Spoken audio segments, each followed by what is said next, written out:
Hello guys, welcome back to my channel. As you can see in the picture today, let's start the story of what if Issei was tortured and became the legendary Shinobi. Diego the Guardian Pocket Dimension number 15. Some furniture was shown in a strange space, mainly because of the way it was colored. The sky was blue with green spots and the ground, if it could be called that, was black with white figures of non-uniform shapes. The furniture was simple, a wooden table that could seat 4 people, metal chairs with comfortable seats, 2 large sofas, each on the left and right side of the table, an armchair next to the left sofa and a whiteboard, an old-school blackboard of medium size, 2 m wide and 1.5 m high. In one of the chairs sat author Diego the Guardian, with a serious and calm expression as he looked at the being in front of him, or rather, the remains of the person who was in front of him. The remains of Issei Hyoudo's spiritual form. He had several cracks of green energy, and parts of his body missing. His arms and legs were shattered like broken glass, with the exception of his left arm, which was completely missing due to the boosted gear being ripped off of it, and the upper left part of his face had a hole in the head region. He had a literal chunk of his head missing. Although Brown was even worse earlier, the pocket dimension had healing properties and his form was quickly returning to normal. However, one thing that didn't change was his empty, emotionless gaze. He had been like this after freaking out and screaming in pain, despair and sadness when he appeared in that dimension. Now he was there, mortified and still as he stared into nothingness. After a few more minutes of deep silence, Issei's body was more restored, but he still had parts of his body missing and seemed distant from reality, until he finally slightly raised his head to see the author standing in front of him with fear and doubt growing. With a weak and frail voice, he finally asked, "Issei, what am I doing here?" Diego the Guardian, it's simple. Your universe has fallen into complete destruction due to the growth of a parasite pillar. You may remember him, a certain Naruto Uzumaki. After saying that name, the brown-haired man's eyes were filled with shock and hatred. He gritted his teeth as tears of sadness and hatred flowed from his eyes due to his horrible memories. He remembered well his arrival, the changes in his family and friends, the abandonment of the girls he wanted to be with, his strange change in attitude, the moment when he was thrown in prison, the moment their tortures began. It all started with the arrival of a blonde man with lines on his face. He appeared a few days before the raiding game against Serorg. A sense of uneasiness formed in Hyoudo's chest the moment the blonde man appeared in his line of sight. It was incredibly strange for them, not because he said he was from another world, but because the world he spoke of existed in his Issei's universe as a work of fiction.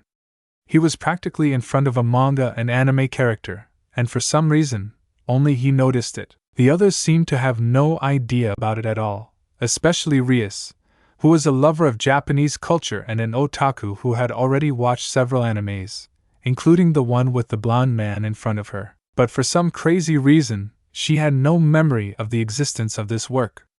And that wasn't even the strangest part.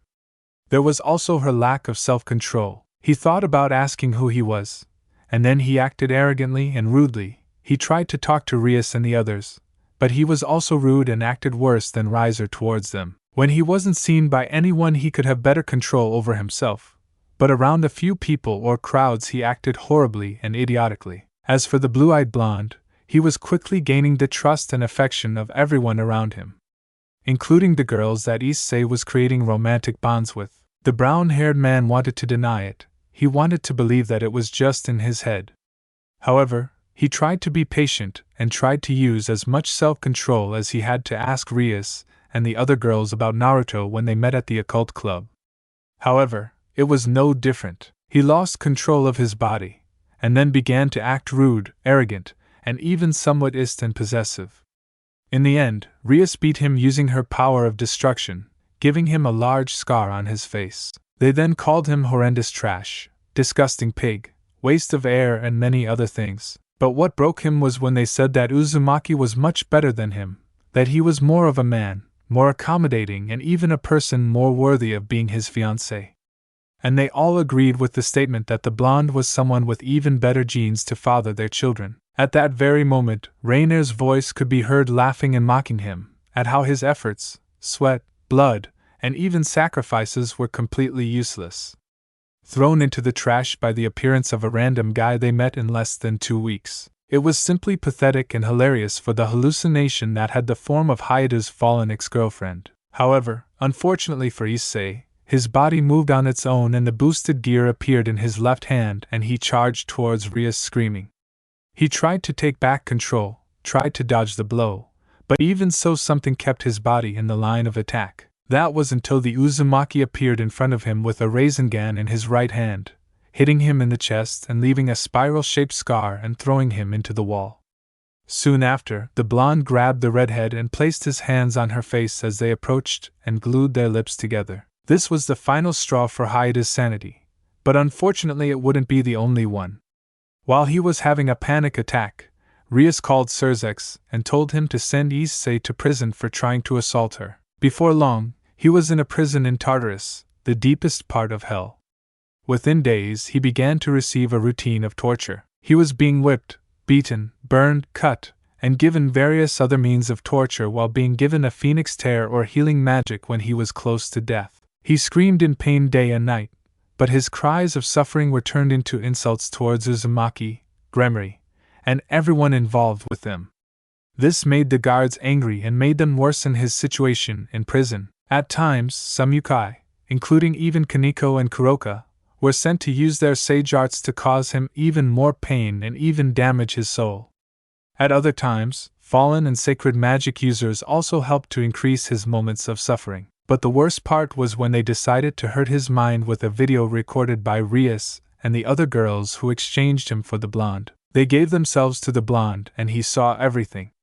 Not only because he was forced, but also because he no longer had eyelids. Just for that reason, the images of the act being done were in his mind, the sobs echoed through his thoughts, and what they said about the way the blonde acted in bed along with insults to Hyoudou kept him awake along with the lack of ability to close his eyes. He wondered what he had done wrong, why he was being hurt, what he was being punished for, and what mistake had caused him to deserve this. And when the day came to have his sacred gear removed from him, he didn't even care about the insults, and insults Drake and Azazel said to him as his soul was torn apart by the removal of the gear. And when the progress was over, the dragon was excited to be handed over to the Uzumaki, along with his childish complaints about having to share a new partner with a fox. But it all ended after 2 years. One day, where he was supposed to be cured and then start his torture sessions again, explosions began to be heard and the boy thought something big was happening. However, nothing and no one could have resolved his doubts due to having been crushed by the landslide of the entire prison where he was. He remembers the delay before it completely departed and the various explosion noises he could hear for the next few hours,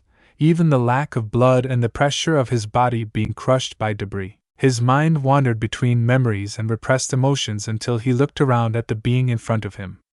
He also realized that his body had been completely restored, even his left arm that he lost when the boosted gear was removed. Issei, my body is healed? It was beyond horrible. Diego the Guardian, one of the basic properties of this pocket dimension of mine. But that's not what we're here for, so please don't stray from the heart of the matter. I know what you really want to know, but I don't want to explain it without you asking first. The boy looked with slight fear at the being who had the ability to take and heal his soul with apparent ease. He also decided not to contradict him and simply obey the order. Issei, what do you mean by Uzumaki being a parasitic pillar and destroying my old world? What did he do to make the world end? Diego the Guardian, this is quite simple, but there is a long explanation. First, a pillar would be something equivalent to a protagonist in a story, in this case, a world or universe. Typically, a universe has a fixed pillar, and in some cases another person, usually a descendant of the original pillar, could take their place. And secondly, there are beings like me, who are known as authors. We have the ability to create, destroy and modify universes to a certain extent. But we are not allowed to interact with or modify universes that are outside our sector, or to do anything that could end up leading to the destruction of a world or several. Issei remained quiet as he listened attentively to what the person in front of him was saying. He found that topic quite interesting. Diego the Guardian, unfortunately, a large majority of authors use their influence to modify various worlds in harmful ways. One of them is sending their favorite pillars to other worlds just to deify these said pillars and even increasing their power level with various powers from different universes. They also do many other controversial things with pillars they hate, but you probably already know because you suffered these same things. At this moment, a bolt of lightning flashed through his mind as his face turned shocked and flashed with understanding. Issei, so that's why I couldn't control my body, that's why I was sent to Tartarus also, then Naruto had the Rinnegan weight. But that doesn't explain the destruction of the universe. Diego the Guardian, but that's where the joke lies. Just as Naruto Uzumaki is the pillar of the Shinobi world, Issei Hyoudou is the pillar of DxD. And because you were removed from your role as protagonist, Naruto had to face his enemies in your place. And one of them is a biomechanical race of Deus Ex Machina that you would face along with your harem, friends, and the atolls led by Shikigami. Issei, the goddess of Bobas? The one who was the boss of that fairy who helped me with Akino's relationship with her father, and blessed me to be able to use Thor's hammer. Would she ask me for help to win a war? Diego the Guardian, she could also be called the Holy Mother Goddess, and not worry too much about it. Just like the original universe, you would die saving Ophis and then be reborn with the help of her and Great Red, becoming a miniature dragon god with the flesh of the currently deceased GR, and with Ophis's infinity power. Now he was a little more shocked by the turn of events that his original world self had to go through. Would he become some sort of son of the two most powerful beings on the planet? Issei, oh wow.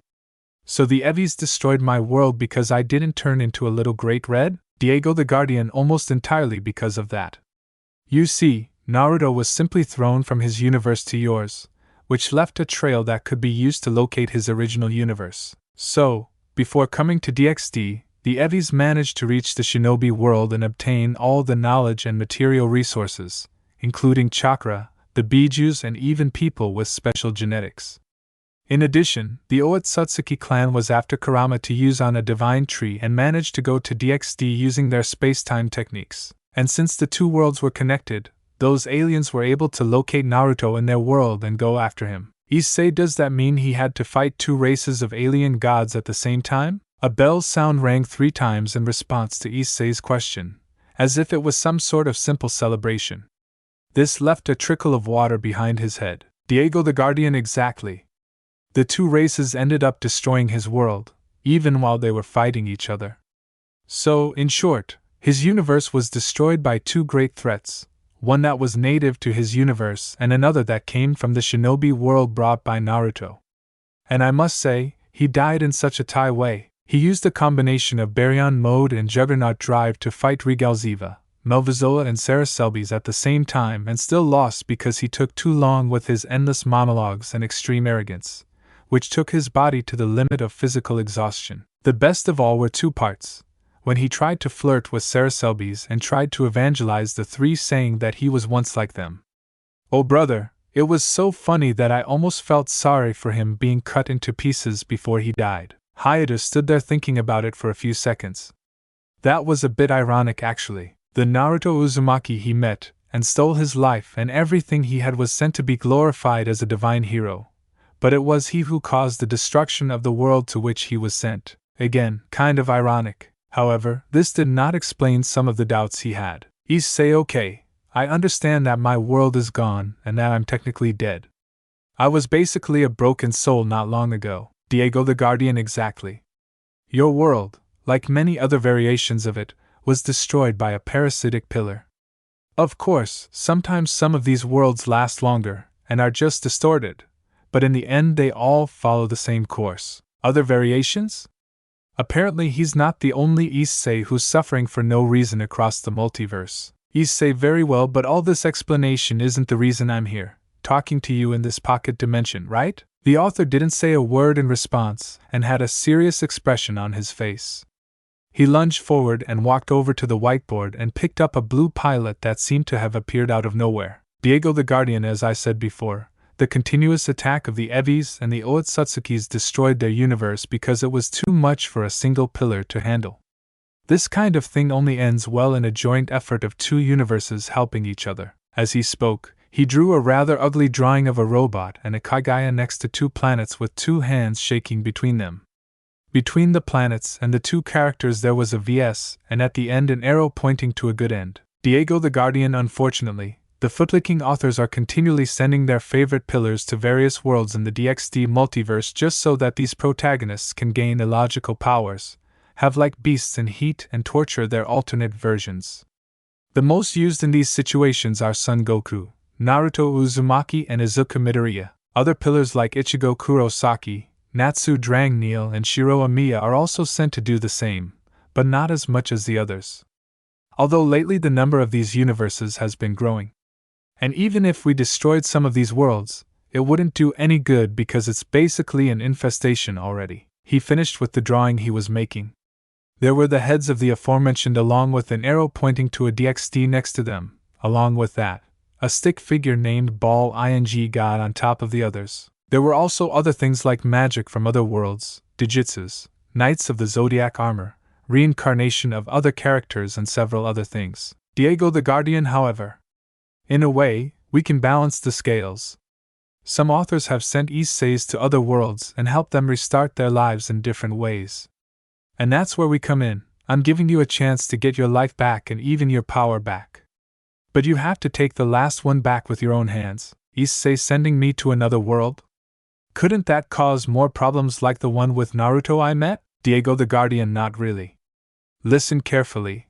I intend to send you to a version of the Shinobi world similar to the original. However, you will be born there normally, as if you were a natural inhabitant of that world, and on top of that, in a time when the original story has not yet begun and from a civilian family. It will be as if you were an extra, but born with the mind of a 17-year-old teenager.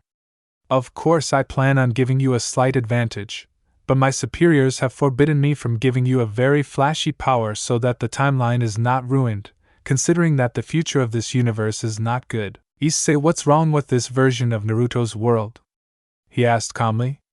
He wanted to hear everything before giving an opinion. Diego the Guardian. Apparently it's a version where Madara manages to kill Black Zetsu at the moment he was about to betray him.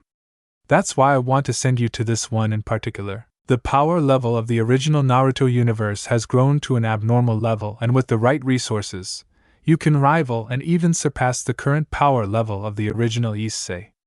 I only say this because he hasn't been shown at his peak of power yet, which is speculated to be after 30 years or more. Then you'd have to be an Otsutsuki to face him. This caught his attention a bit. Was his original self really that strong? Should he have been so strong that he could be compared to beings who could beat Naruto and Sasuke together? Beings who were basically demigods from their own universe? Also, why 30 years? Did anything happen after that specific period of time? Thinking about it for a bit, he thought it best to leave it aside. That future for him was unfeasible right now. Issei, what happens if I refuse?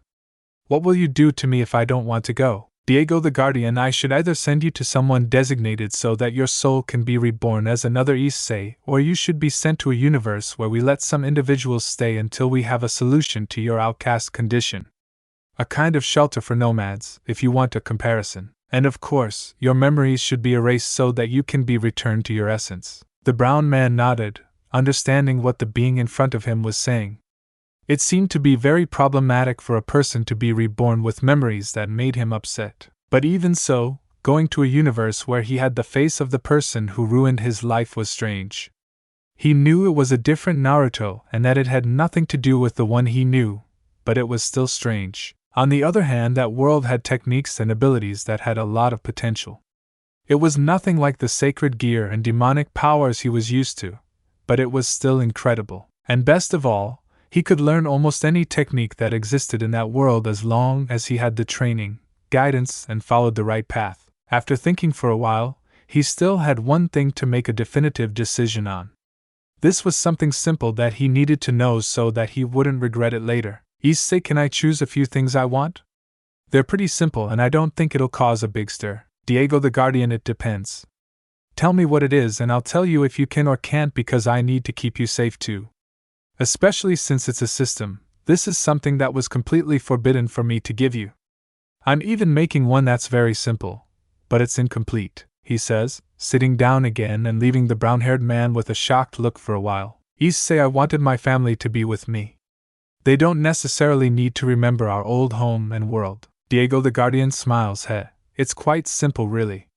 Alright, anything else? Issei smiles widely. I want a mental map of the timeline of the main Naruto world. It doesn't have to be from the world I'm being sent to or have the exact details, just the date is necessary. And I don't have to come from a secret clan or have a super cool heritage, I'll find my own way. The author hears this, and after a few seconds his eyes widen in understanding this desire of the former Sekiryu. He asked for one of the best passive and temporary advantages that exist when traveling to another world or traveling through time. Of course, when the brown one starts acting, and what he does could cause several changes in the order of events. Even so, knowing what is going to happen right from the start is very useful. Diego the Guardian smart, an incredible advantage, but after a certain time it can become useless due to changes in the timeline. Luckily for you, this is something that is allowed. Issei smiled as he saw the author's confirmation and saw a tablet appear before the blue-haired man, and he observed something. He put on a thoughtful face as he analyzed some important information. Diego the Guardian, one thing I forgot to mention. When I looked deeper into this world, I saw that some elements are canonized in it, like the movies and some games in the series. Usually they can be considered alternative versions that exist in parallel timelines, and that do not follow the official chronology. This really caught Hyoudou's attention. Didn't one of the movies have a stone that gave him regeneration powers? And didn't one of the games have 5 or 6 elemental dragons? This changed everything in his expectations. Now they tripled. There was so much he could achieve and become so powerful. Diego the Guardian, anyway, let's do this, he says, standing up. You will awaken your consciousness a few hours after your rebirth. The rest of your life, what happened in the past and what you will do in the future will depend on you. Good luck. He snaps his fingers and Issei becomes a sphere of whitish-green light. The sphere disappears and the author is left alone in the room. He gives a satisfied sigh and makes 2 screens appear to show several images of different versions of Issei. The first one showed versions that were replaced and should be sent to other worlds to have a better life and balance the situation that the multiverse is in. The second screen showed Isseis who had disappeared from their worlds. The author did not quite understand what happened to these versions, but theorized that either they were kidnapped by a being capable of crossing universes, or they left of their own free will. This was very worrying, especially the second one. How would they get the ability to jump from one universe to another? Diego the Guardian, I hope this helps in some way. These Issei disappearances are pretty much a kick in the ass. Now that an Issei Shinobi exists, there may be more in the future, and some may help improve the situation. I just hope nothing bad happens. Well, let's see what happens. Now the next one is an Issei for Remnant. Shinobi World Earth 798H. Space-time break. Konoha, Ninja Academy, 12 years after the Kyuubi attack. In the classroom where the future teams that would make up the newbie nines lived, a brown-haired boy stood out for the fact that he was smiling smugly while answering the questions on his test. His outfit consisted of a black short-sleeved shirt with a zipper fully open, revealing a red tank top, which was somewhat tight, showing a slightly buff physique for his age. Along with this, he also wore black shorts and standard shinobi sandals. The curious thing was that on the back of his shirt there was a red symbol that vaguely resembled a dragon's face. He was also very confident due to the approaching date. The graduation test to become a genin was in a few weeks, and he felt that nothing could stop him. He had learned everything he could at that point. The fact that his father was a retired shinobi helped to some extent, though it had been a headache to finally be placed in the academy. Unfortunately, he couldn't gain any more ninja skills due to not having graduated, so he had to hone only his body and the ones he already had in his arsenal along with his chakra control. However, not everything was bad at this moment. Using his privileged knowledge, and his consciousness awakened years ago, he formulated several plans to improve himself even with the little he had. He was improving his chakra control day and night, and his body with a slightly reduced version of a training done by a jounin with big eyebrows. His path to the top was a matter of time. He was going to carve his name into history, and his first step was to get his bandana. In the end, Issei Hyoudou will be a legendary shinobi. Space break. Konoha, training ground number 10. Issei was running and jumping on trees using only his feet. Although anyone looking at him wouldn't recognize him, as he was using a transformation technique. He was using the appearance of an old man as he ran and jumped on trees using the climbing jutsu. He jumped onto another tree and with a hand seal, a burst of white smoke occurred, revealing that he was now using the appearance of a random woman. He ran halfway up the tree and jumped onto another one while changing forms again, this time into Irika's. This is one of the ways he discovered to improve his chakra control and quantity. He was born with slightly above average reserves due to his father having been an experienced chunin before retiring to marry his mother, which is why the man worked in commerce shortly before Miki became pregnant. Returning to his current training method, he has been doing this continuously in order to improve his chakra quantity and control. Using and changing forms while using chakra to stay in the trees, he changes forms when jumping on different trees, a situation that requires double expenditure of energy and double concentration. Thus he forced his coils to increase due to constant wear and tear and also increased his control due to the form he constantly used. But what helped most was the second part of his training, and the moment he jumped into a tree and his foot slipped, he undoes the hinge and lands on his feet on the ground. He was sweating and breathing a little heavily as he wiped the sweat from his face. He felt his chakra reserves almost empty and smiled at that, then sat on the ground and began to meditate. He closed his eyes and breathed lightly to concentrate. He felt the chakra circulate through his body and slowly replenish itself. The problem with recovering chakra through meditation was that he had to concentrate on it, which made it completely unfeasible in the long run.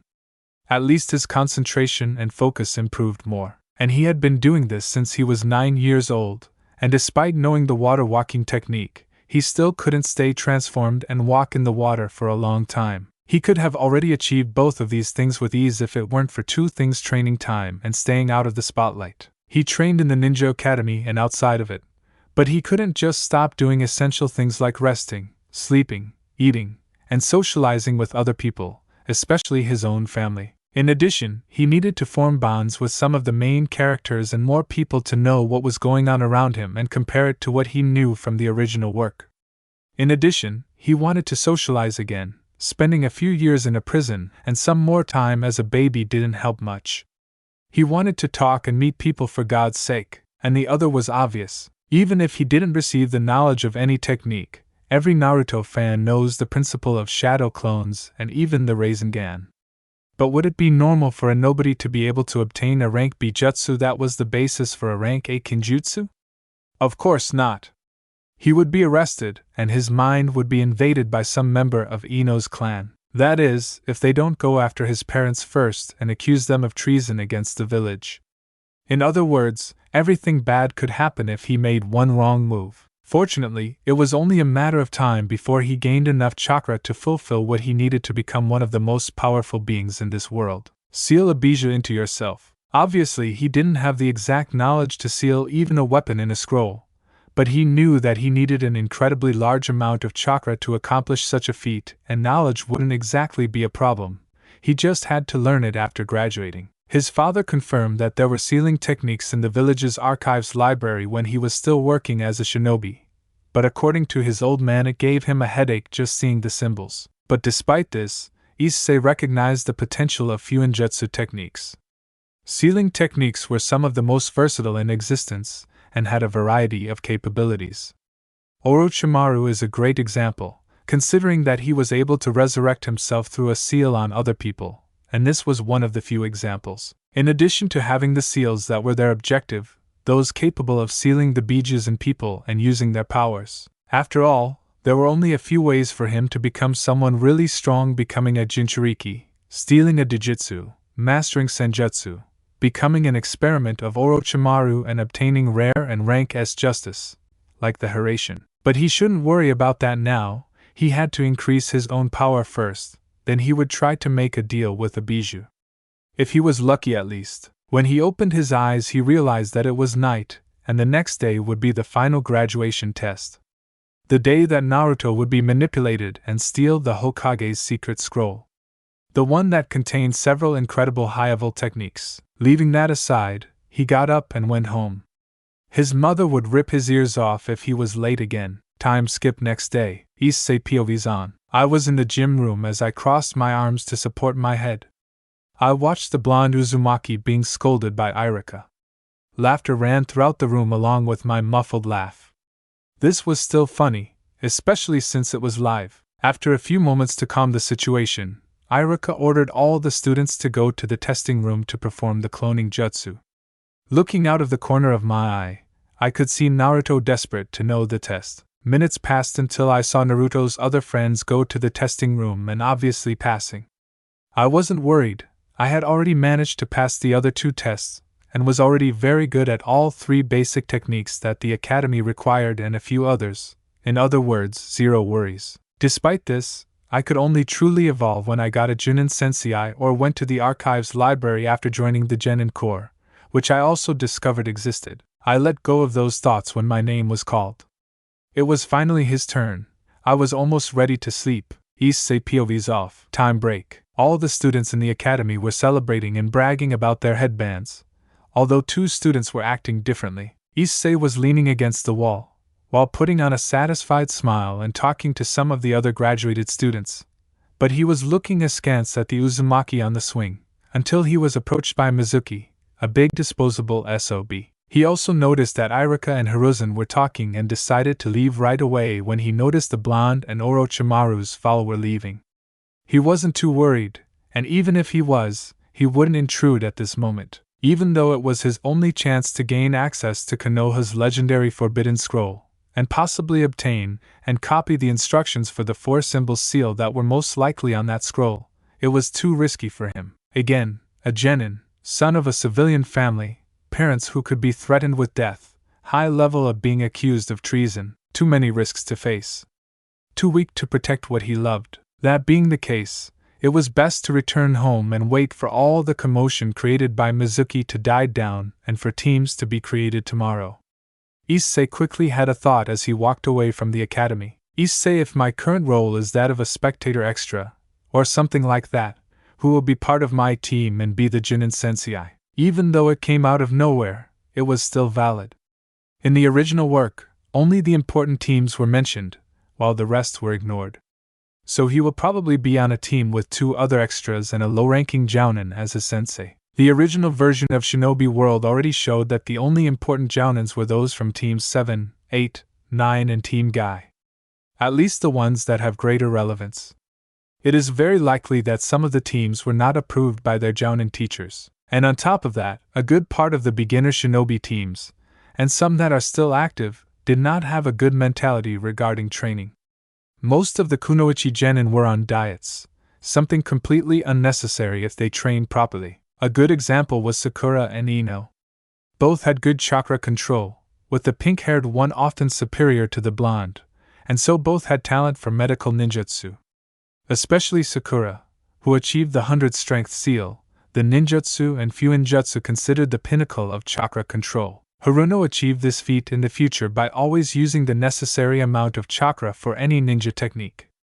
If she had a better repertoire of ninjutsu and taijutsu, she could have been even more well-known and powerful. In fact, he had already seen a video in his old world that theorized that if Sakura managed to use the 8 inner gates, she would not only be able to become one of the top 10 or top 5 strongest beings in this world, but she would also possibly be able to survive the Gate of Death due to the seal's regenerative ability. A big possibly, by the way. Diego the Guardian. This video exists and belongs to the EI Nerd channel. Amazing channel! And I hope the Batalha Mortal segment comes back. The brown-haired boy thought that was an interesting idea, but only Guy knew how to open the gates, besides Kakashi who could use at least one of them. Clearly Sakura wouldn't be able to do that kind of training. What a shame. Well, that was Kakashi's job to train his students, not his. The most he was thinking of doing was serving as a rival for Naruto and Sasuke to motivate themselves to train. Getting too involved with those 3 could ruin an important event, and he didn't want to solve that kind of mess, at least until he can defend himself from any that is thrown at him. Then he will become much more active in his movements. Ignoring this, he looked at the door of his house and opened it to be greeted by his mother.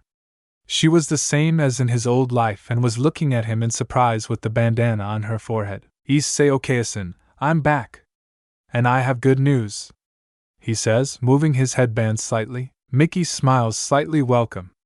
He spoke lovingly.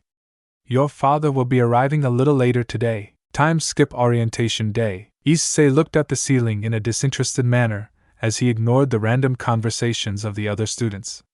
At least until some of them started staring at Sakura and Ino fighting at the classroom door after arriving and starting to fight. That is, until Sakura noticed Sasuke and walked over to him so she could sit next to him, and in the process knocked Naruto out of his seat. And because of that, Ino and the other girls began to crowd around the Uchiha's seat and argue over who would get to sit next to him. Hyoudou was excited about this.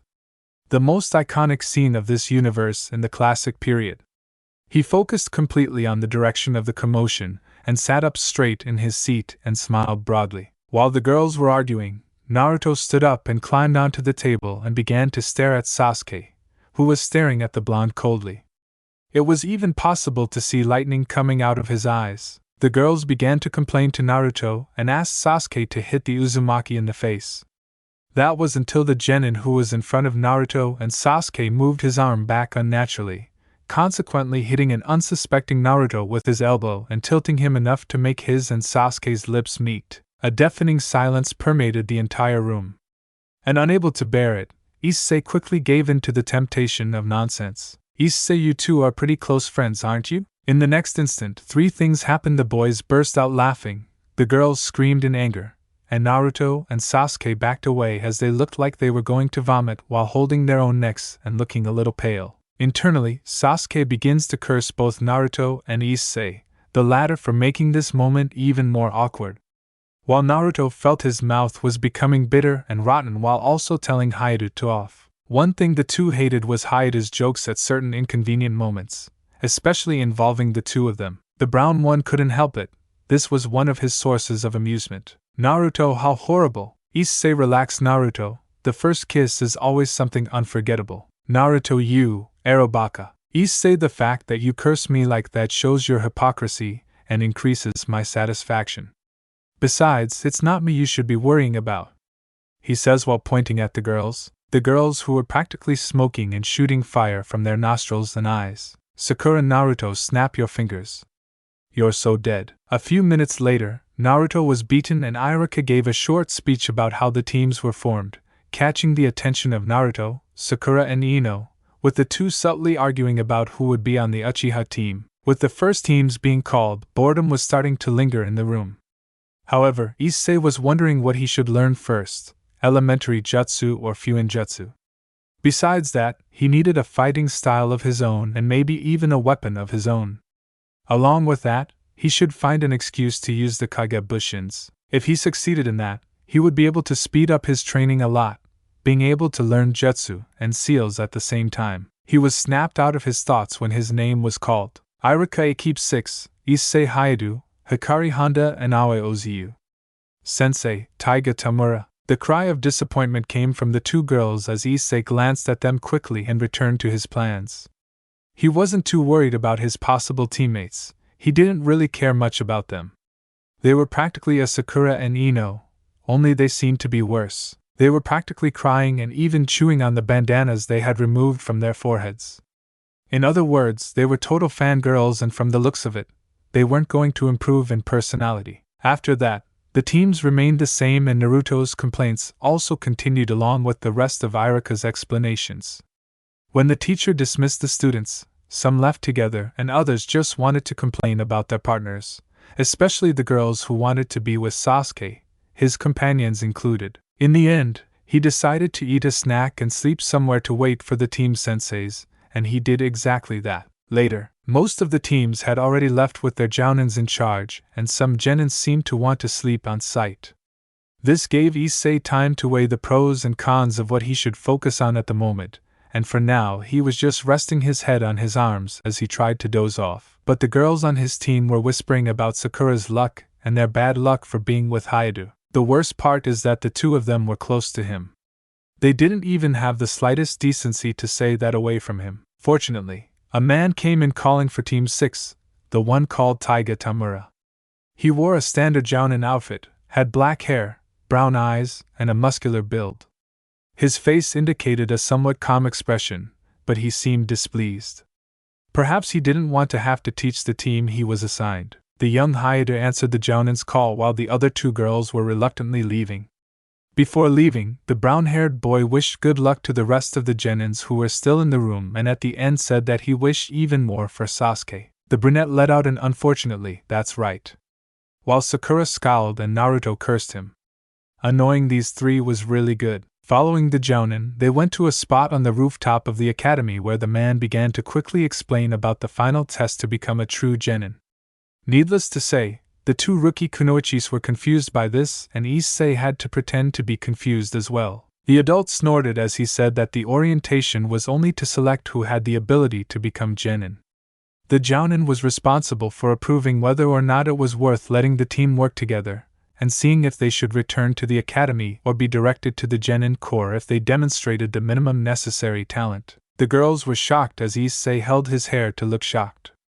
The next moment, Hikari complained that it wasn't fair and Aoi said that they would have to carry the perverted idiot on their back. The adult shinobi got tired of the three young men in front of him acting like idiots, and ordered them to show up tomorrow at the 5th training ground with their full equipment. The three were dismissed and the man disappeared in a shunshin. Issei, then we should plan what we're going to do in the final test or… Hikari, no, screw it. This isn't fair to us. All our hard work is going to go to waste. Aoi, and on top of that, instead of having the amazing Sasuke-kun, we'll have to carry that perverted idiot. Our failure is imminent. Issei, wow, when I'm in the genin corps, I'll forget about you two in no time. Bye, I'll see you tomorrow to say goodbye. Hyoudou quickly left while the girls cursed him, and he ignored them. He could try to connect with them to be a team, but these two only wanted to know how to complain and run after Sasuke. Unfortunately, the vast majority of people in this village, especially a good portion of Konoha's shinobi, were like this or similar. But at least he wouldn't have any regrets in leaving them behind or not knowing them completely. Now he should get his equipment and prepare for the test. And maybe limit his abilities a little so he doesn't have to be under the tutelage of a jounin and has more freedom and discretion. Having guidance would be great, but it would probably make him stagnate at some point. Not to mention that he would have to wait for his superior to carry out missions and explain everything he had to do to him. In the end, tutelage lost out to freedom. Issei, well, let's see how it goes. Issei POVs on. Our sensei's test was quite simple. We had to find and capture him, that is, tie his hands with a rope. We didn't necessarily have to knock him down and keep him on the ground, as long as we tied his hand or at least some of his fingers. He was being very generous in that part. Although I think it's more likely that he was underestimating us. Which was a mistake for him. Well, at least about those two idiots. Both were in a very deplorable state. One was stuck in a tree by several kunai, senbon, shuriken and a rope around her body while the other fainted after falling into a hole and trying to climb out of it. As for me, I'm fighting the jounin who's supposed to be my sensei. He has great physical strength, good taijutsu, and he used a fire elemental jutsu. Unfortunately, I know I could never defeat a shinobi of that level alone, especially after being punched in the face. The man had a rock instead of a hand because it was so heavy. In addition, he had very stiff muscles in his arms that he basically couldn't get through using his own fists. To have any chance in melee combat, I had to use all my available shurikens and kunai. And even using 2 kunai, it was still difficult. The man in front of me was a junin, so it would obviously be a difficult fight, but I didn't expect to fight him for so long and so fast.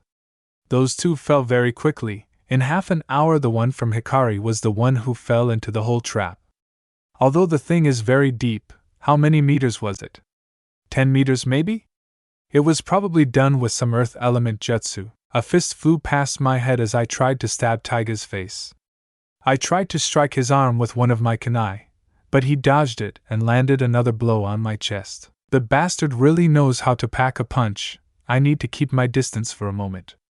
At least that's what I wanted to do if he wasn't running towards me. He wouldn't give me a single second to breathe properly. Dodging kicks and punches, I managed to hit one in his face, next to his right eye, and I continued to strike and dodge as much as I could. I continued dodging and hitting certain points on his face, his forehead, the sides of his 2 eyes, his nose and chin. I kept repeating these blows while dodging with difficulty. Even if I can land punches on him, My taijutsu isn't good enough, considering I only know the style used and taught in the academy. Even so, I was basically keeping myself going using my brute strength augmented with chakra with the same determination and idiotic luck that kept me alive in my first fights in my past. Even though I had to change my approach, Taiga had already figured out my plan and had already started to protect and look away. Issei POVs off. Taiga, this kid is relatively good. Is he really Gora's son? He thinks analytically. However, if he doesn't have a team, it's no use. He demonstrated strength and strategies to get through, but without a team, he'll have to stay in the genin core, he thought complacently as he looked at the boy fighting him.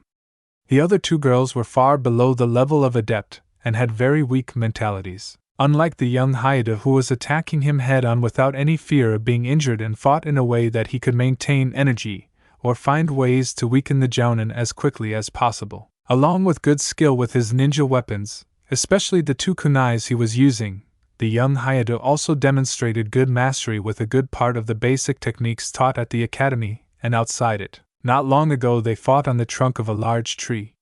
The jounin was a little surprised that the brown one knew and mastered this jutsu to a very high level. But returning to the present moment, the genin was getting more and more tired as the jounin continued to send powerful blows at him.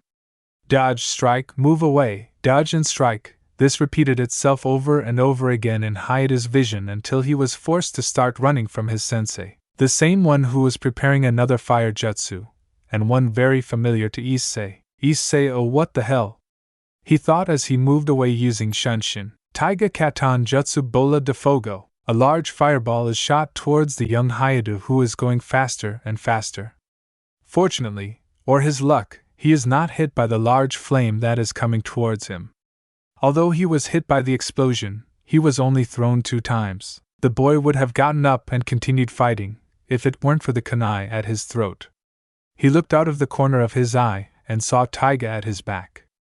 Hyoudou gave a tired sigh and dropped his weapons on the ground. Issei's jounin are really something else. Taiga, you would have had a better chance if you had joined forces with your companions. Issei, worse than a competent enemy is an incompetent ally. Do you really think those two would even think about listening to me? They just want to give their asses to the Uchiha. In fact, I bet they're only shinobi because of that. Taiga was forced to sigh at the boy's response, not because it was offensive or disrespectful, but because it was a harsh truth and one he agreed with. Despite everything, the boy in front of him was intelligent enough to tell the strengths and weaknesses of his enemies. He performed several basic jutsus with surprising mastery and good chakra reserves and control. He wasn't a censor, but he knew how to speculate the amount of chakra someone had in the middle of a battle, and the Hyoudou in front of him had at least enough to get past several chunins in the village. Taiga, what kind of training did this kid do? There's no way that self-taught training would help him have this level of chakra. And Goro wasn't known for having a large chakra reserve, he was pretty average. Well, it doesn't really matter. He put his assumptions aside and focused on doing his jounin job. However, a part of his mind was curious about the potential of the boy in front of him. He remembered that he had some chakra papers with him that could perhaps be used later. Time-lapse 30 minutes. After they had finally gotten the other 2 girls out of their traps and the test had been declared over, the jounin left the 3 sitting on the ground next to each other, as he watched them with a cold gaze. After all this, he finally spoke with an equally cold tone. Taiga, that was way below what was necessary. The performance, both physically and mentally, was horrible, especially the 2 of you. While your partner fought tooth and nail, both of you were incapacitated. Oh hey, that's not fair. You're a jounin and we're genin who just got out of the academy. Hikari, besides, I refuse to believe that this dead weight is better than us. Issei, life isn't fair, you idiot. He thought indifferently. Taiga, I never said this, but the fact that he was the only one to become a real shinobi, and you 2 returned to the academy already says a lot. The 3 were horrified by this while Issei maintained a calm, smiling face. The next instant, both of them began to complain and accuse the older shinobi of favoritism. Just looking at the 2 of them made one ache with embarrassment. Those girls really didn't know anything about shinobi life and didn't even have the mindset to learn. Taiga, enough. You 2 didn't pass because you're inept and have ineptest skills. Be thankful that you're not being sent into a life and death fight, but back to the academy. The two cowered in fear as the man shouted in front of them. Issei simply raised an eyebrow due to the lack of attention his skills were receiving. For some reason he hadn't said anything about his performance. Taiga, now get out of here. Go back to the academy while I give instructions to the only competent member of you three. At the end of the order, the two stood up and left, muttering curses as they walked away. Issei stood up while keeping a curious look. Issei, so can you tell me the real reason for not talking about how I fought and hid during the test? Taiga, it's simple. These two don't have the material to be kunoichis. If they were to leave the village, they would probably be killed by bandits, or even worse than that. The way these two interact with you and themselves reveals their entire personality. Issei, that's right. Things like murder and UAL abuse can be considered common crimes in this world. It's no wonder that some kunoichis receive specialized training for it. He thought, remembering a separate classroom. A very important detail for Issei about this version of the shinobi world is that it was much more realistic than what he had seen in the manga and anime. Here, the physical and psychological dangers were extremely serious. People with minimal power acted as if they were gods among humans. He has heard some bizarre reports in the past, that during the wars, some enemy shinobi used to torture in various ways, including through this abuse. A slight shiver ran through his body momentarily. This kind of nightmare is horrible. Taiga, but regarding his skills in general, they are very well polished, despite being limited to basic techniques and not having a defined taijutsu style. His quantity and chakra control is very high for his age. Issei, well, I didn't do much. I just spent and recovered chakra in a quick amount of time and repeated this process every day. Taiga, let me guess, using tree climbing? Issei, along with water walking. I'm not the kind of person who is content with what they have and doesn't chase after more. Taiga thought about the boy's answer for a moment. It was a good thought for someone his age to have, an age when they could learn a little more easily. Maybe if this boy was lucky, he could go further than most, but he would need opportunities. Maybe he should take the first one. Taiga, a good line of thinking, but without good chances and effort, people like you, children of civilian families, won't go very far in this life. Issei, I know and I'm aware of it. Some jounins in our village have almost insurmountable techniques and advantages. One has a kinjutsu that makes him insanely stronger physically. We also have the Toad Sannin, Jiraiya, and the traitor of the three, Orochimaru. Basically, all the shinobi of civilian origin in our village had access to a powerful kinjutsu or some type of special training. Not to mention Kakashi Hatake and other shinobi with special bloodlines. Even though he had finished speaking, he continued in his mind calmly. Issei, besides that, we also have Jinchurikis, but I'll become one later. Also, I recently remembered a person who has a very interesting jujitsu. Taiga, you're well informed too. However, opportunities won't appear in front of you, so first of all I want you to focus your chakra on this. He says, handing over a piece of paper. Issei, is that a chakra paper? Wait, why exactly would you be giving me this? Do you have a scroll with one or more elemental jutsus? Taiga, some jounins keep with them some scrolls that contain some jutsus recorded so that our students can train even if we, senseis, go out on solo missions or similar situations. Issei understood the experienced shinobi's explanation. Some missions are actually difficult enough to require a fair amount of jounin-level ninjas. Shrugging his shoulders, the chestnut tree announced that he would use the paper and focused his energy on the paper in his hand, which quickly caught fire and turned to ash. The jounin was a little surprised by how quickly the boy's chakra acted on the paper. It normally takes 2 or 3 seconds, but it seemed to have acted almost instantly. The man smiled a little at the result. He thought that this boy's luck was probably very great. Taiga, fire element. To use it you need to mold superheated chakra inside your stomach before releasing it through your lungs and mouth. He says, taking out a scroll. You have good luck today, kid, but it won't help you forever. But having this here will help you a lot for now. He handed over a scroll. Issei looked at the object analytically and took it while looking at all sides of it. Issei, are you really going to give me a scroll with fire elemental jutsus? Even if you don't become my Junin sensei? Taiga, I prefer to have a full team. I think our job as Junin sensei is to train as many ninjas as possible for the next generation. Having a full team also balances each other's skills and improves them more significantly. But I also need to remove or change those who don't appear qualified and put them on the path to becoming capable. Issei, I see, in other words, he's the type who prefers to help a large number of people become stronger and increase the numbers. He thought for the most part. Taiga, anyway, kid, I wish you good luck. I'll give you a report on the performance of the genins on your disbanded team. You can start doing missions tomorrow when you stop by the mission assignment post at the Ninja Academy.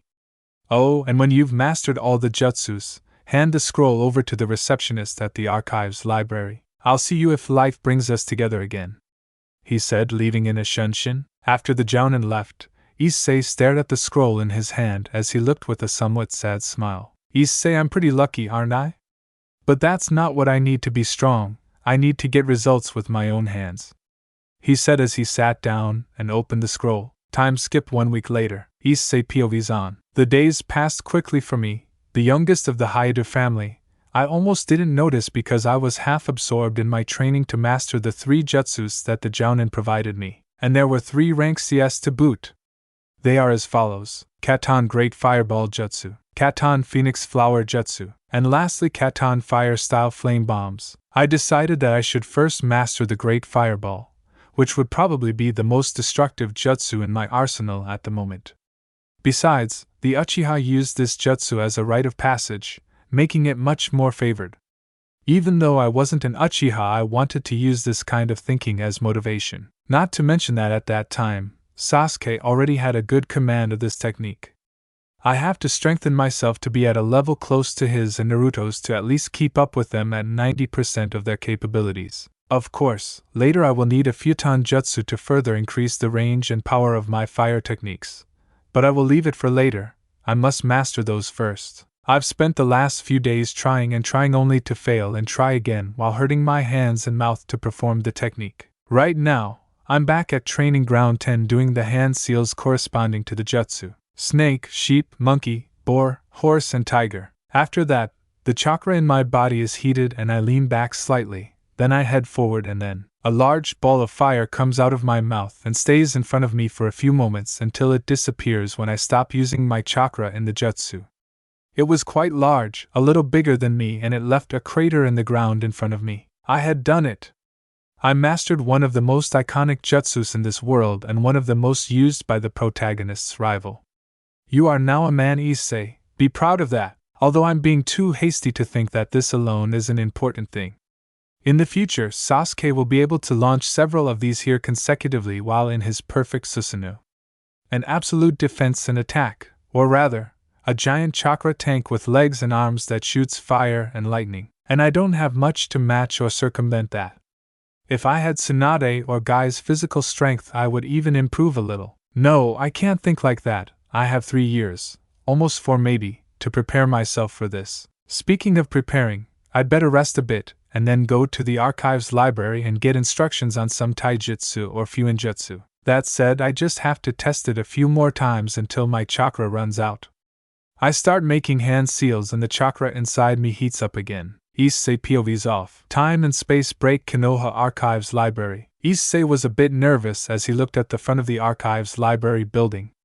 A few shinobi were standing guard in front and asked him to tell them what he wanted in the library. Although they had a slightly threatening tone, they seemed more curious and confused as to why a genin was there. Most likely he was the first one to go to that building alone and on his own. Issei, well, most people think they're pretty big fish. It's no surprise that even those who have senseis rely entirely on the knowledge and training given by them. When he was let in, he was met with a large number of shelves with a gigantic number of books and scrolls. The place was huge and there were only a few areas reserved for a few tables that did not have shelves full of books. Not even the reception area of the building was free of books. Speaking of which, he noticed a brown-haired woman at the reception desk as she seemed to be writing something down. Issei, interesting. Is she the receptionist before that blonde girl? I don't remember her name, but I think she liked Shikamaru. Speaking of names, her name is Eureka, right? I only remember it because it sounds like Eureka, hee. Approaching the kunoichi, Issei abandoned any and all unnecessary thoughts and focused on his goals. Issei, hello Miss Eureka, good afternoon young man, is there anything I can help you with? Issei, yes, I would like to know if there is any book or scroll that would help me in my training. I am looking for a style of taijutsu and instructions for fuinjutsu. I also need training with nature transformations, but I decided to leave it for another opportunity. The kunoichi seemed slightly surprised by the answer to her question. The boy in front of her was clearly a genin, but the seriousness in his words was great, making it seem like he had rehearsed it in order to speak to her. The brown woman thought about the boy's request for a bit, as she tried to think of the best options. Eureka, you're lucky your request is something that's allowed, kid. There are instructions for elementary jutsus here, but they're only allowed for jounins or those who have received direct permission from them or another superior. It would be simply foolish to leave that kind of knowledge where anyone can get it. Issei, I see what you mean. Eureka, anyway, come with me. I'll show you the taijutsu section first, she said, getting up from her chair. After a short walk, they reached a shelf with scrolls and books of different colors and sizes. She told him to stop and pointed out where the taijutsu scrolls were while pointing out some of them to him. Eureka, here are some of the fighting style scrolls you can get. But just to let you know, since you're a genin, you can only get 2 pieces from the archives per month, and since you asked me for fuinjutsu instructions, you can only choose one. Issei nodded as he looked at the scrolls that were labeled with names he had never seen before. Fierce Fist, Flexible Fist, and Earth Fist were a few examples, but what caught his attention were the 2 that were next to each other, Adamantine Fist and Strong Fist. He almost choked on his own saliva and was surprised to see 2 famous fighting styles due to Tsunade and Guy, shinobis with incredible feats that were accomplished with these 2 styles. Issei, why are these 2 styles here? He stuttered as he pointed his trembling finger at the 2 scrolls. Eureka, oh, and what about the Strong Fist and Adamantine Fist? It's not a big surprise that they're here. They were created by ancient Konoha shinobi, though they can't be picked up by just anyone. Considering that both styles are very difficult to fully master. Issei, right, but for the Strong Fist to be here means that the instructions to open the 8 inner gates had to be removed, right? From what I know, Jounin Might Guy's father used this style and he figured out the way to open the gates. Eureka gives a light laugh, probably finding Hyoudou naive. Yukira, smart kid, if it were anyone else I'd think this kind of information would be here on a platter. Only Might Guy himself and the Hokage have access to these scrolls. Issei, yeah, I figured that out. Well, it's not like I have the same amount of time as Rock Lee, he thought regretfully. Well, in that case, I guess I'll just stick with one taijutsu. After saying that, he put his hands on the Flexible Fist scroll, thinking it was a style to adapt to in the middle of combat. He opened the scroll and looked at the diagrams and instructions for performing and training the taijutsu he was thinking of choosing. He raised an eyebrow and a few seconds later, he came to a realization. Issei, wait, I know those moves. It's similar to a martial art from my world. He gave a light laugh. Okay, that'll be it. Yukira, Flexible Fist, a fighting style that relies on using the opponent's strength and weight against him, through immobilization, twisting, and strangulation strikes. Are you sure? It's not the same level as Strong Fist, but training to use it causes a good physical strain. Issei, don't worry, I'll bet my chances on that style. Especially since now there's a beautiful lady who's showing concern for me. The older woman simply gave a light laugh until she started pulling Hyoudu's ear. Yukira boy, you're kind of cute, but don't push your luck. Issei, eyes miss. Making jokes was a terrible idea. Yukira, I'll go get the beginner's fuinjutsu scroll.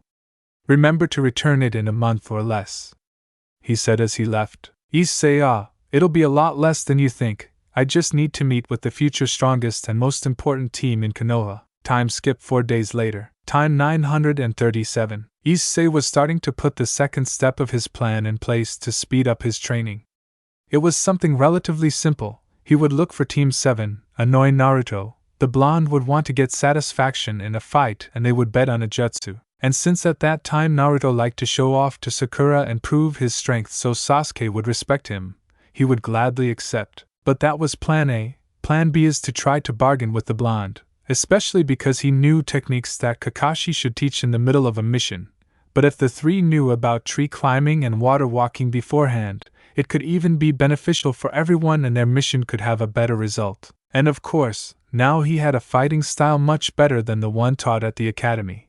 And despite having only learned the basics in these few days, he felt confident about his victory. Talking about his new fighting style, he noticed something interesting about it. It was very similar to jujitsu, a martial art from Japan.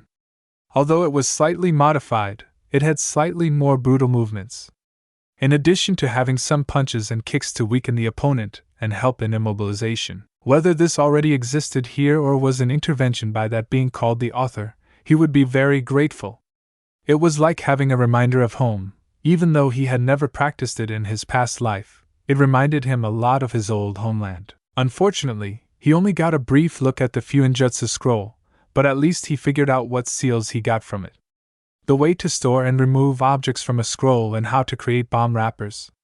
While it wasn't much, at least he remembered that Iruka had a Fuinjutsu that fell under a basic technique. Something to paralyze the opponent if his memory served him right. But focusing on his main objective, he was just walking around looking for Team 7 or at least one of them. Hyoudou wasn't really sure if it was a good idea to just show up at one of their doors. It would be like a stalker, and it wasn't something he needed. Right now, he was heading to training ground number 3 because that was the ground that Team 7 had been using since they had done the bell test. But now he must have been pushing his luck. It was very unlikely that they would be in that place right now, and more realistically, it would be more likely that they were on a mission Oregon. He's late again. Issei, a perfect situation, right at the entrance to the training camp were the main trio of this world. Naruto Uzumaki, the protagonist, Sasuke Uchiha, his rival and avenger of his clan, and lastly Sakura Haruno, who at the moment just wanted to become the Uchiha's girlfriend. While Sasuke seemed to be oblivious to anything around him, the blonde and the pink-haired girl were incredibly irritated by the delay of their albino teacher. Kakashi had always been a bit sloppy at this time in reaction to teaching, such as when he didn't teach tree climbing in the middle of a mission instead of here in the village, along with the fact that he knew how to use the Rasengan and didn't help Naruto fully master it in the classic period, despite helping him train the Rasen Shuriken. Issei, but it would be much better if Naruto used the Rasengan perfectly, and without clones at that time. At least his chakra control would improve. Well, it didn't matter much now. What he needed was just the Kage Bunshin Jutsu. His training first, his training and his repertoire of jutsu. The first thing he was going to do after mastering the Kage Bunshin was to use them to master the other Katon Jutsus he still needed to learn.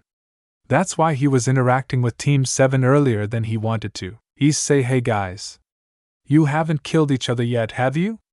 He said, approaching. Sakura, That's Naruto, huh? Issei? What the hell are you doing here? Issei, I'm taking a walk today to get rid of the stress from training. Also, I wanted to see how the other teams in our class are doing. Sakura, but what about your team?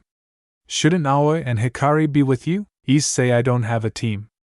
The two of them were incapacitated shortly after our test and I had to fight a Jounin alone. That's why I'm in the Genin Corps and they went back to the academy. Sakura, oh, I'm sorry. Ha! Serves you right, you idiots. She completed in her thoughts. Naruto, wait, you can still be a ninja even without a team? He said with a bit of envy. Issei, only because I've demonstrated enough talent as a shinobi. Plus, I get some benefits, like being able to go on missions alone. I get more money, and I have a lot more freedom. Naruto, what? That's not fair. We have to wait for our lazy sensei to receive missions. And they're boring too. Issei, they're drank, aren't they? Of course they're annoying, they're there to help genins adapt to the life of a shinobi. Even if you throw a tantrum, the Hokage would probably give you a higher rank mission just to teach you a lesson. Naruto, hey, I don't throw tantrums. Besides, why would a better mission be a punishment? Sasuke, it's simple though, our team is not ready to receive missions of this level. Issei, exactly? See, even Sasuke recognizes that. Sasuke, Don't be stupid. I'm just being realistic and stating the facts. Even if I want a mission that's in line with my abilities, jumping headfirst into its rank would be stupid. Especially after seeing the difference against Kakashi. Issei, proud as always. The worst part is that if you're compared to me, that pride is justified. At least I have the consolation of knowing that I'm better than these two here. He says, referring to Naruto and Sakura. The two quickly became irritated by this. They had been genins for the same amount of time, and he was already saying he was better than them. Sakura, how can you say something like that so casually? I'm going to slap that idiot in the face. Cha, Naruto, you better stop with all that arrogance. I can carry you with my hands behind my back and without needing clones. Issei heard this and smiled internally at the direction their conversation was taking. This was exactly what he needed. Issei, look, Naruto, I have nothing against you or Sakura, but this is the reality. I admit that I am nothing compared to Sasuke. He is a prodigy and a member of one of the founding clans of our village. He has different resources than us. Of course, I had someone who taught me everything from the basics and some more advanced things, but at least I am in a better position than you.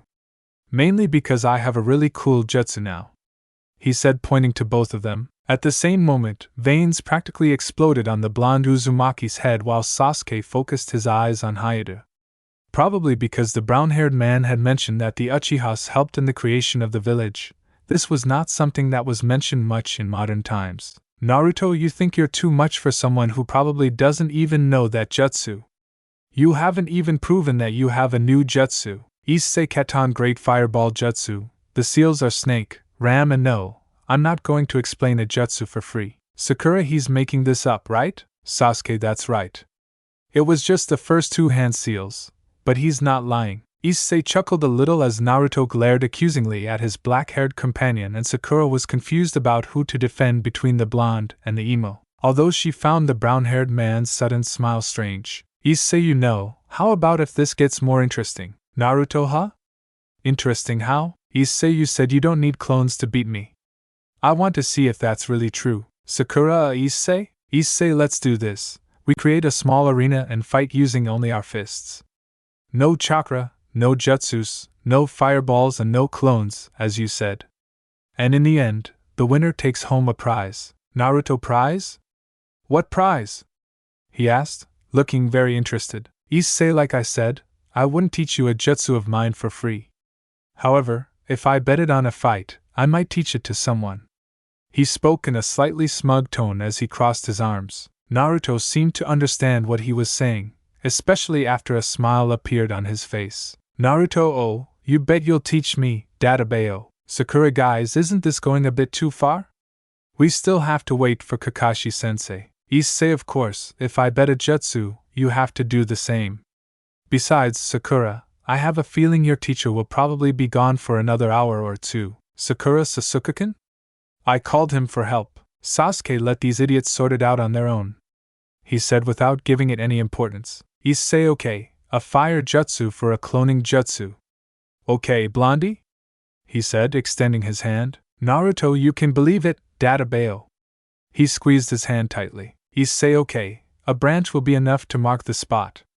Let's go in, he said as he passed by the entrance to the training ground. Shortly after, Hyoudou finished making a perfect circle using a large branch he had taken from a tree. The circle was a little over 6 meters in diameter, and its border was quite thick. Along the trail there were also some smaller branches to complement it. As he did this, Team 7 was watching him work on the makeshift arena he was setting up. In reality, Sakura was wondering why this was happening, and Sasuke was only minimally interested in seeing how the two performed. Naruto was the only one who was looking for some trickery created by Hyoudou. After finishing his work, he threw away the large branch in his hands and clapped it excitedly. Issei, okay, you can come to the center, he says, jumping into the circle. The blonde just smiled, looking at the brown-haired boy, and entered the circle made by Hyoudou.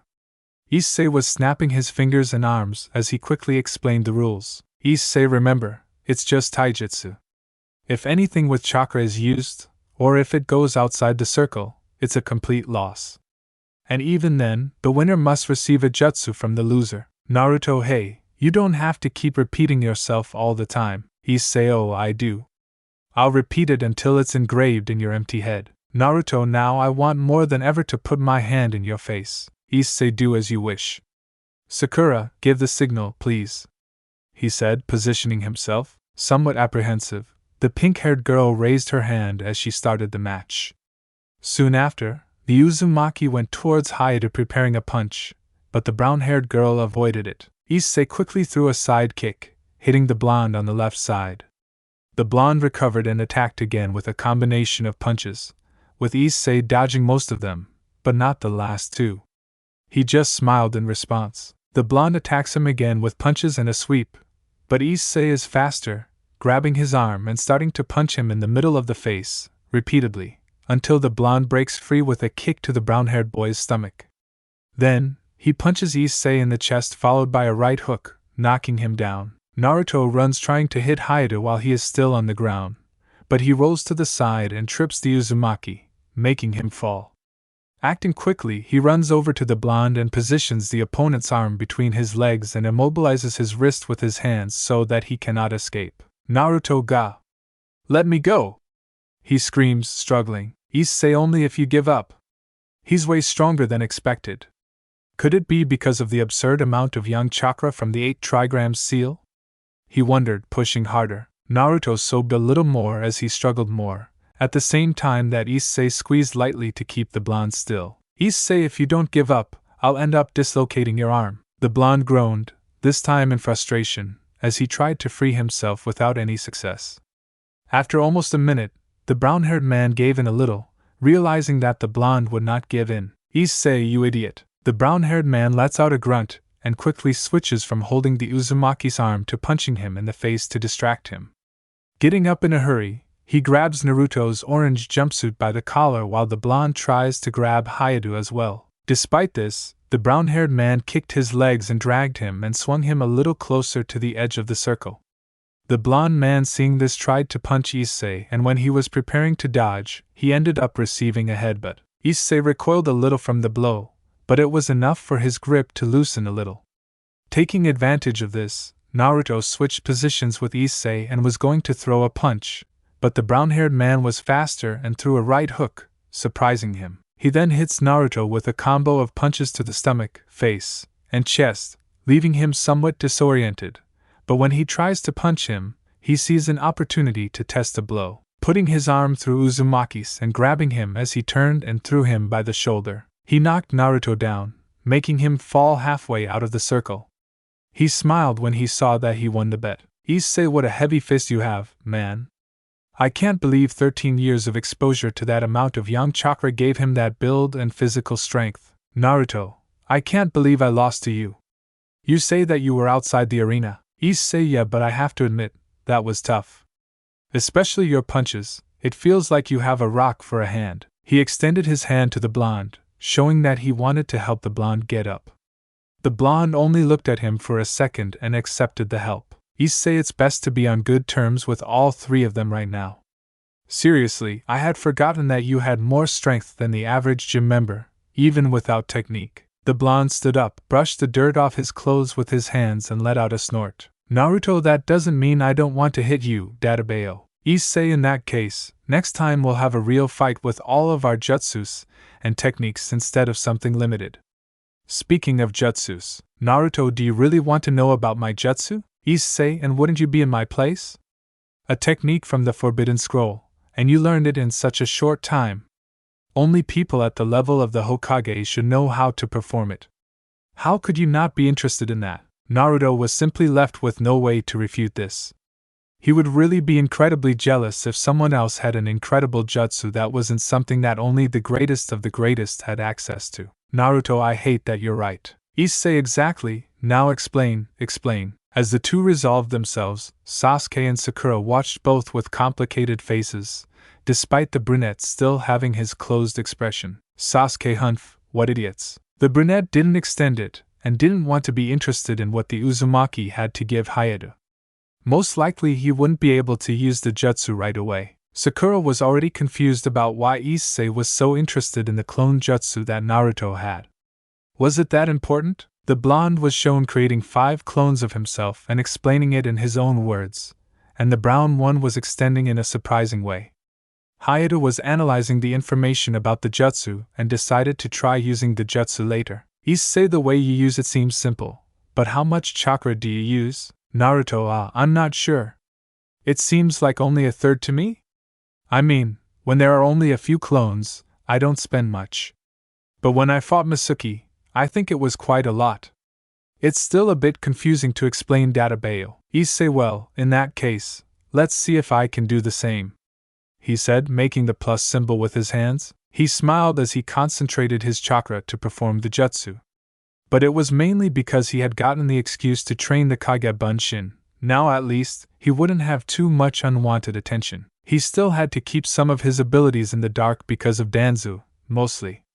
But now he had 3, or maybe 4 if Kakashi was in hiding, witnesses that he had gained knowledge of how to use the Kage Bunshins. Now he concentrated his chakra and divided it in half and created a clone.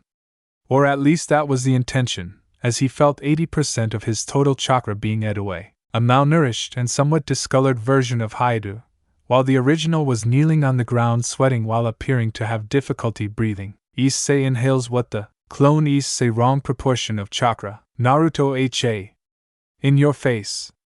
You Arobaka, Issei simply cursed the blonde in thought. But he couldn't entirely complain about that, considering his reserves are probably Chunin level, and he should use this jutsu when he has Jounin level chakra or higher. In short, he was arrogant, but at least he painted an image of an impulsive idiot among Team 7. He hoped that by doing so, the 3 of them wouldn't think he was worth their attention. He wanted privacy during training and didn't want anyone snooping around and starting rumors. That's why he would do stupid things in front of others, even if it meant suffering from chakra exhaustion. Sasuke simply looked at the brown-haired boy with a disappointed look while muttering that Hyoudou was as stupid as Naruto. Sakura had a slightly worried look on her face as she saw the brown-haired boy lying on the floor. To try and improve his situation, he undid the clone and a small amount of the chakra used returned to him, and sat on the ground. At least he was in a better state now. Issei, I'll wait a little longer to use this jutsu. Using it now is idiotic. A very good idea to do. The voice of Team 7's Junin Sensei, Kakashi Hatake, was heard in the background.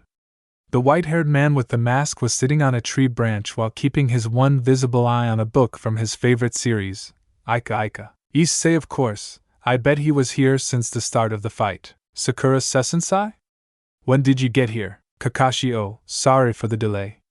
There were some kids playing in the street, and I waited for them to finish so I could pass by. He said without taking his face off his book. Naruto, that's a lie. He pointed at the albino. Hey, did you watch him fight me? Kakashi, maybe. He spoke disinterestedly.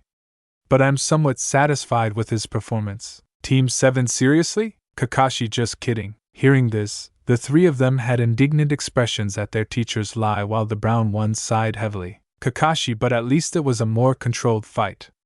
Young Hyoudou wasn't kidding when he said he dislocated your arm, Naruto. You're lucky he's an amateur at flexible fist. The blonde had a confused expression with his eyes half closed while the Uchiha rolled his eyes. Sasuke, it's the fighting style he uses, though. The blonde simply lied saying he knew about it. Meanwhile, Kakashi watched Hyoudou out of the corner of his eye, but when he saw him getting up, he spoke to him again. But it was more to make his team pay attention to the conversation. Kakashi, well, that was quite an interesting victory, kid.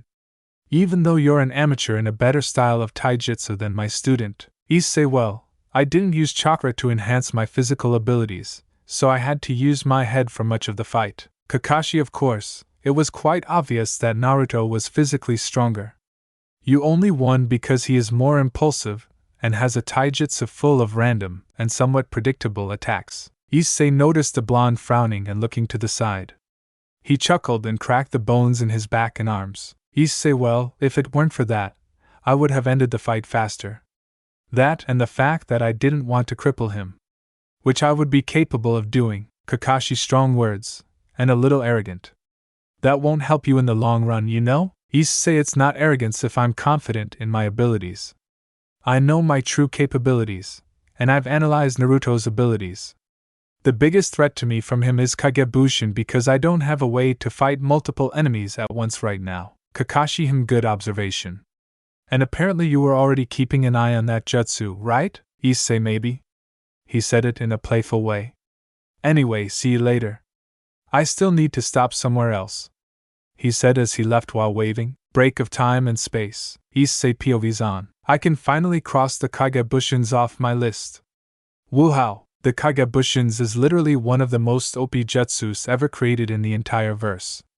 It can be used for everything. Training, planning, missions, and now I've managed to get my hands on it. But of course, unfortunately, I don't have enough chakra to perform the jutsu. I think I was only able to make that clone because of my control.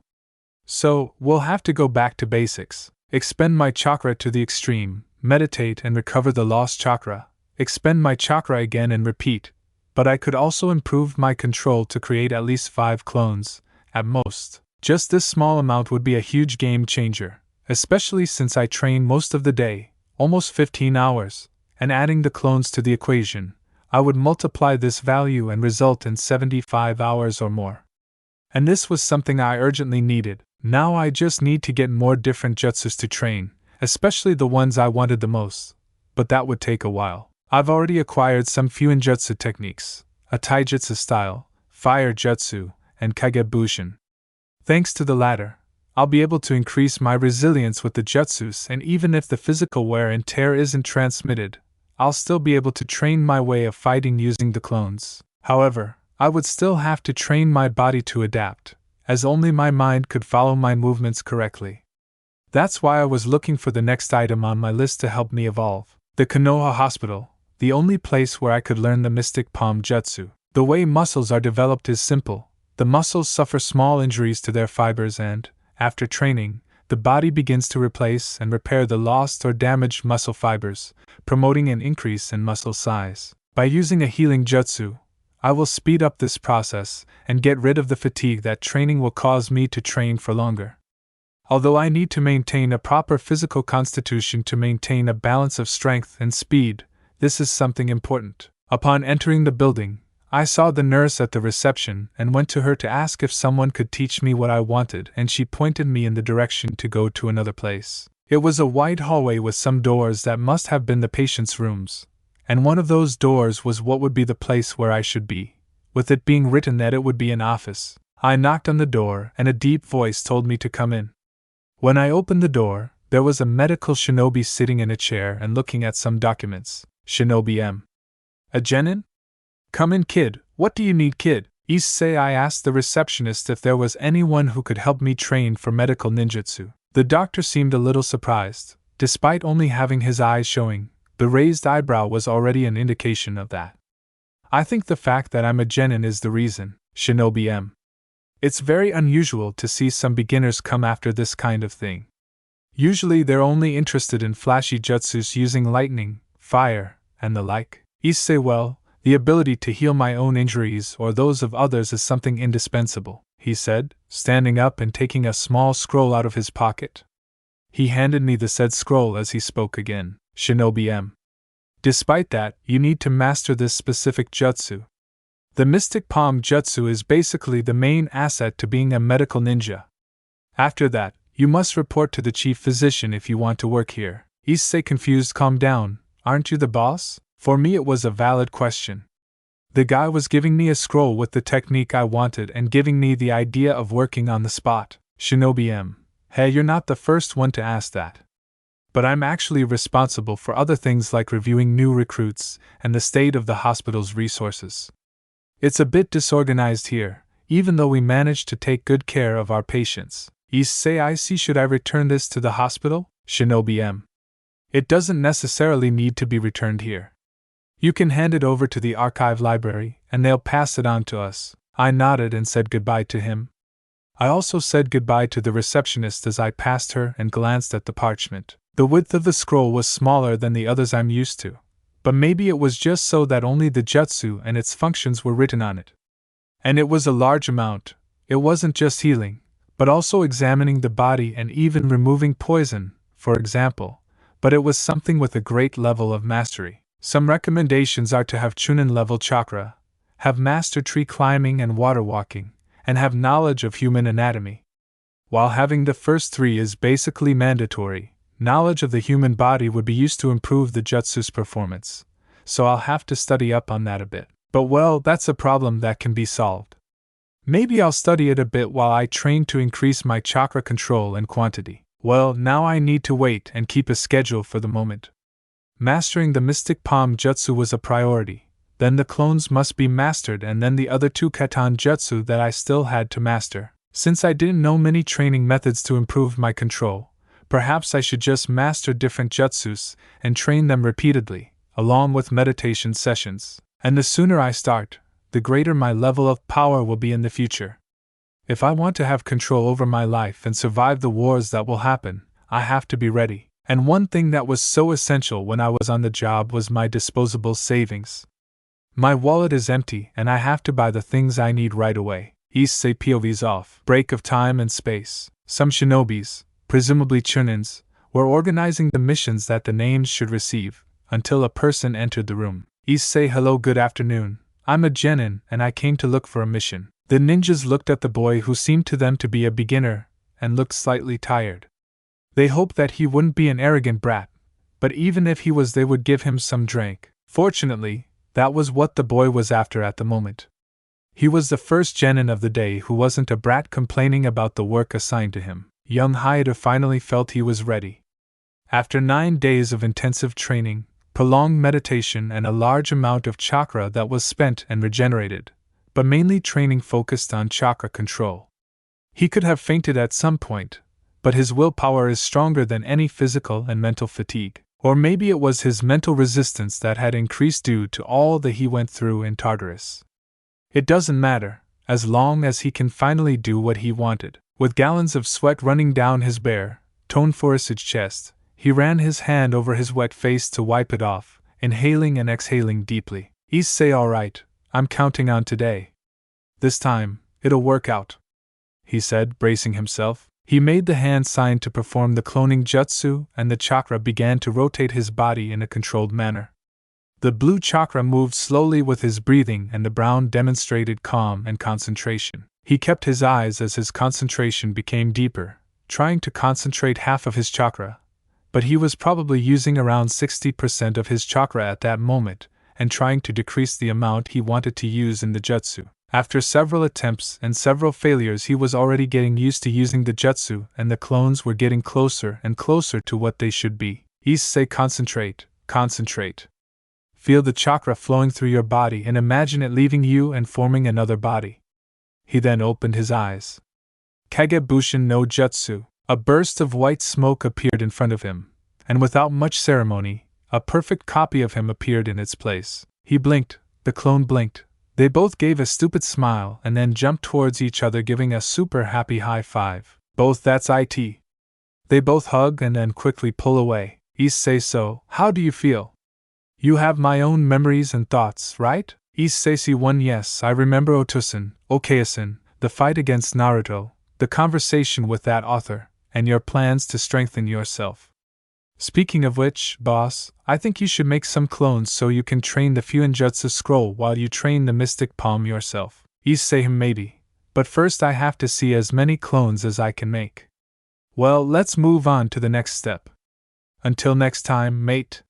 He undoes the jutsu as the clone waves his hand before disappearing. Issei holds his head as he receives the clone's memories. It was a little strange because it was a new sensation, but it was something manageable. Issei, huh? So that's how Naruto felt after he dismantled them. I'll have to be careful until I get used to it. Cracking the bones in his neck and torso, he decided to go to a small shinobi pouch where he took out the healing jutsu scroll and the basic Fuinjutsu scroll. Issei, let's read through both of them, then I'll make some clones so I can do what my first clone recommended. I guess I can repeat that again. He started reading the mystic palm first while keeping the Fuinjutsu ones stored away. He thought it would be better to be able to heal himself at any time before the seals so he could continue fighting and improve his physical performance. Not to mention that the jutsu was very versatile, having more uses than normal. He made it at the top of his priority list. Time and space break 3 days. Issei spent a large amount of money after buying some live fish, which were used for lunch and dinner at his house that he ended up burning or letting die from the knife stab he gave them. But with each attempt he improved. The boy had returned to his personal training grounds, bringing a small group of clones to train alongside him. Now that he had finally improved his mastery over the Bushin, he had managed to create 10 clones in total. First he mastered the fire jutsus, and then began learning about the art of sealing. At the moment, 3 were being used to study and train the scroll's seals, having almost completely understood the attachment and unsealing technique, while the original was tending to an injured fish using the mystic palm. It was very interesting to train the healing jutsu because it was something new and very different from what he did now and in his old world. Using a healing technique and receiving one were very different things, but he was doing very well with his advances. The previously injured fish being on the move was an indicator of that. Issei, I finally mastered this jutsu, even so you'll be a good dinner, he thought, licking his lips. Hey guys, how are you? All the clones were spread out 7 meters apart from each other in case the seal they were making failed and exploded in their faces. They had a large amount of paper and ink for each of them to continue making seals without much worry. Issei too, I'm almost done with my seal here, boss. I just need to test it by sealing something. Issei 1, I think mine is complete.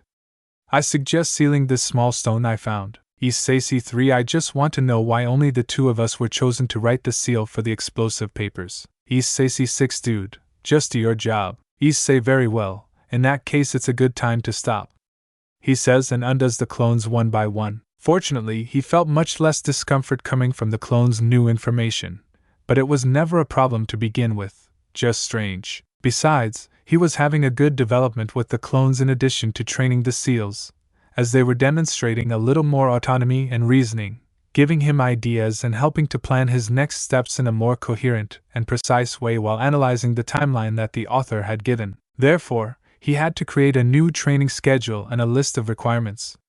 His main goal is to become increasingly skilled in using the seals and to obtain one capable of sealing a bijou, so he had to obtain permission or trust from someone high up in order to get his hands on a few ninjutsu of that level. But it was basically impossible for him at the moment. Approaching one of the papers with the seal, he took out a kunai from it and placed it on top of the paper. Using a hand seal, the kunai disappeared and a mark appeared in its place. Smiling, he quickly used the same hand seal for the kunai to appear again. He took out his small weapon and put it away as he prepared to use the explosive paper on a nearby rock. The paper igniting with fire and the rock being reduced to small pieces was satisfying. Even so, he would still have to seek help from others to get more stamps. For now he thought it best to seek out Irika to learn the light string formation, a skill he could use in conjunction with clones to trap opponents. Issei, well, for now I should spend some of my money on sealing ink and scrolls. Even so, I have to think of something that will allow me access to Fuinjutsu. However, out of all my options, the most viable one is to ask for help from the few people who know about this art. That is, if there are no more scrolls in the archive library, he thought as he gathered his things and prepared to go home. He intended to go home and prepare for some mission. Thanks to the mental map of the timeline he received from the author, he knew that today was the day Team 7 would go to the Land of Waves and it would be a few days before they returned. He wasn't so worried about their situation because he knew they could do it, but he was thinking about what he could do to increase his power and capabilities during the time the trio was away. He had thought about the chameleon summoning, the weapons created by Saimai, Kiba's double swords and the Dijitsu of the boy who followed Raiga. These were some of the things he could get with his own hands before going after Isabu and trying to convince him to work with him. Not to mention that there were more special artifacts that he could use, but some were inaccessible to him. Despite this, he would need a good alibi to be able to get a mission in those places or at least to a nearby region. The good thing was that he had studied the geography of the Shinobi continent a lot at the academy, and in his free time. It was exhausting, boring and gave him a few sleepless nights, but he managed to get a good idea of the map in his memory. On the other hand, he became much calmer and more intelligent with all his diverse study sections. Not to mention that it was a great test to develop his patience. Hours later, Issei had come to the mission assignment post to look for some work that might be good for his new skills. Maybe to eliminate some bandits, so he could get some real combat experience. He asked around for any available missions that had a crank that involved fighting or capturing bandits. The chunins who were handling the missions were telling him which ones fit that description, only getting a few of them, which they said were easier for a genin. One of them caught the brown man's attention, about a group of bandits known for kidnapping young people to their hideout and keeping them locked up, probably to collect ransom or to sell them as slaves. Issei, what about this one? Is there any additional information? He asked, referring to the mission. Chunin 1, nothing out of the ordinary, but we heard that everyone who was kidnapped was around 15 to 20 years old.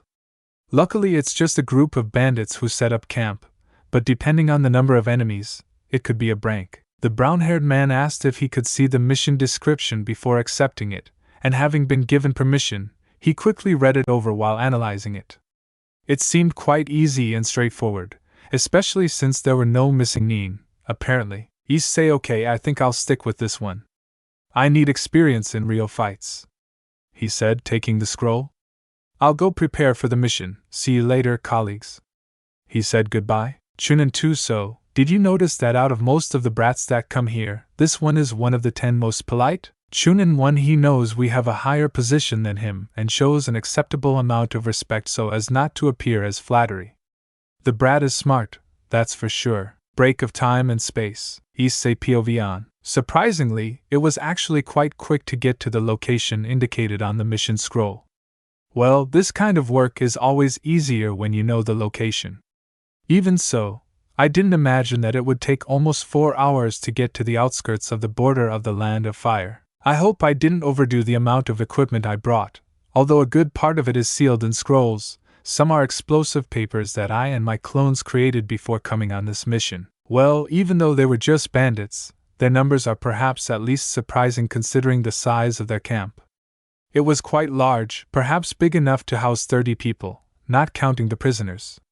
The camp has a wooden wall with a single gate. A path leads through the camp to the main open area in front of a large tent of the tribal leader. The camp is made up of different tents, created from scavenged resources. Cut tree stumps and campfires are scattered throughout the camp. Since I was on top of a big tree, I had a good view of the place, and some of them were within my perception. Some of them had common swords, maces, and kunai. Apparently they weren't Nukanins, they didn't have the minimum physical build to have received training, and even the way they held their own weapons was wrong. Well, I'm still not going to make it easy. I've never run away from a fight, even when I had no experience at all. But now that I'm in a different world, I have to adapt to a new way of fighting here, use my head more and balance my mind and my fists. I jumped down from the tree, and when I reached the ground, I made the plus symbol of my new jutsu. Issei Kagebushin no Jutsu. He creates 10 clones. Transform and sneak into the camp. Clones high. Then the clones explode in a white cloud and become small animals and insects. Now I wait for some time while my clones examine the camp and my chakra regenerates to think of a plan. The Kagebushins have some interesting secrets. Even though I made clones and they're still around, I can still regenerate my own chakra, and make more later, though it gives me a bit of a headache. And of course, they also worked for training taijutsu, even without gaining muscle mass. All I needed was for my mind to get used to the positions of my new fighting style, so that I could adapt to my new way of fighting. Well, now that I no longer have a super armor, I'm going to focus more on this body, weapons, jutsus, and different knowledge. Although some are incredibly difficult to obtain, like an alliance with Isabu, who is practically the best bijou that can help me. If the plan backfires, he could simply keep changing locations in an attempt to avoid being caught by Akatsuki, which would be a terrible mistake. With Obito's Kamui and him being the real leader of Akatsuki, it's basically impossible for him to be free with the Uchiha in the game. Staying with the Jinchuriki was more beneficial as long as we stayed in the bush and didn't abuse the bijou powers. And of course a biju's chakra could be sensed and seen by Dijitsus, but that's where Ranmaru's scarlet eyes will come in. I'll use them to hide the bijou chakra in me. At least that's what I theorize is possible. Now that I think about it, wouldn't that make me one of the greatest dangers in the shinobi world?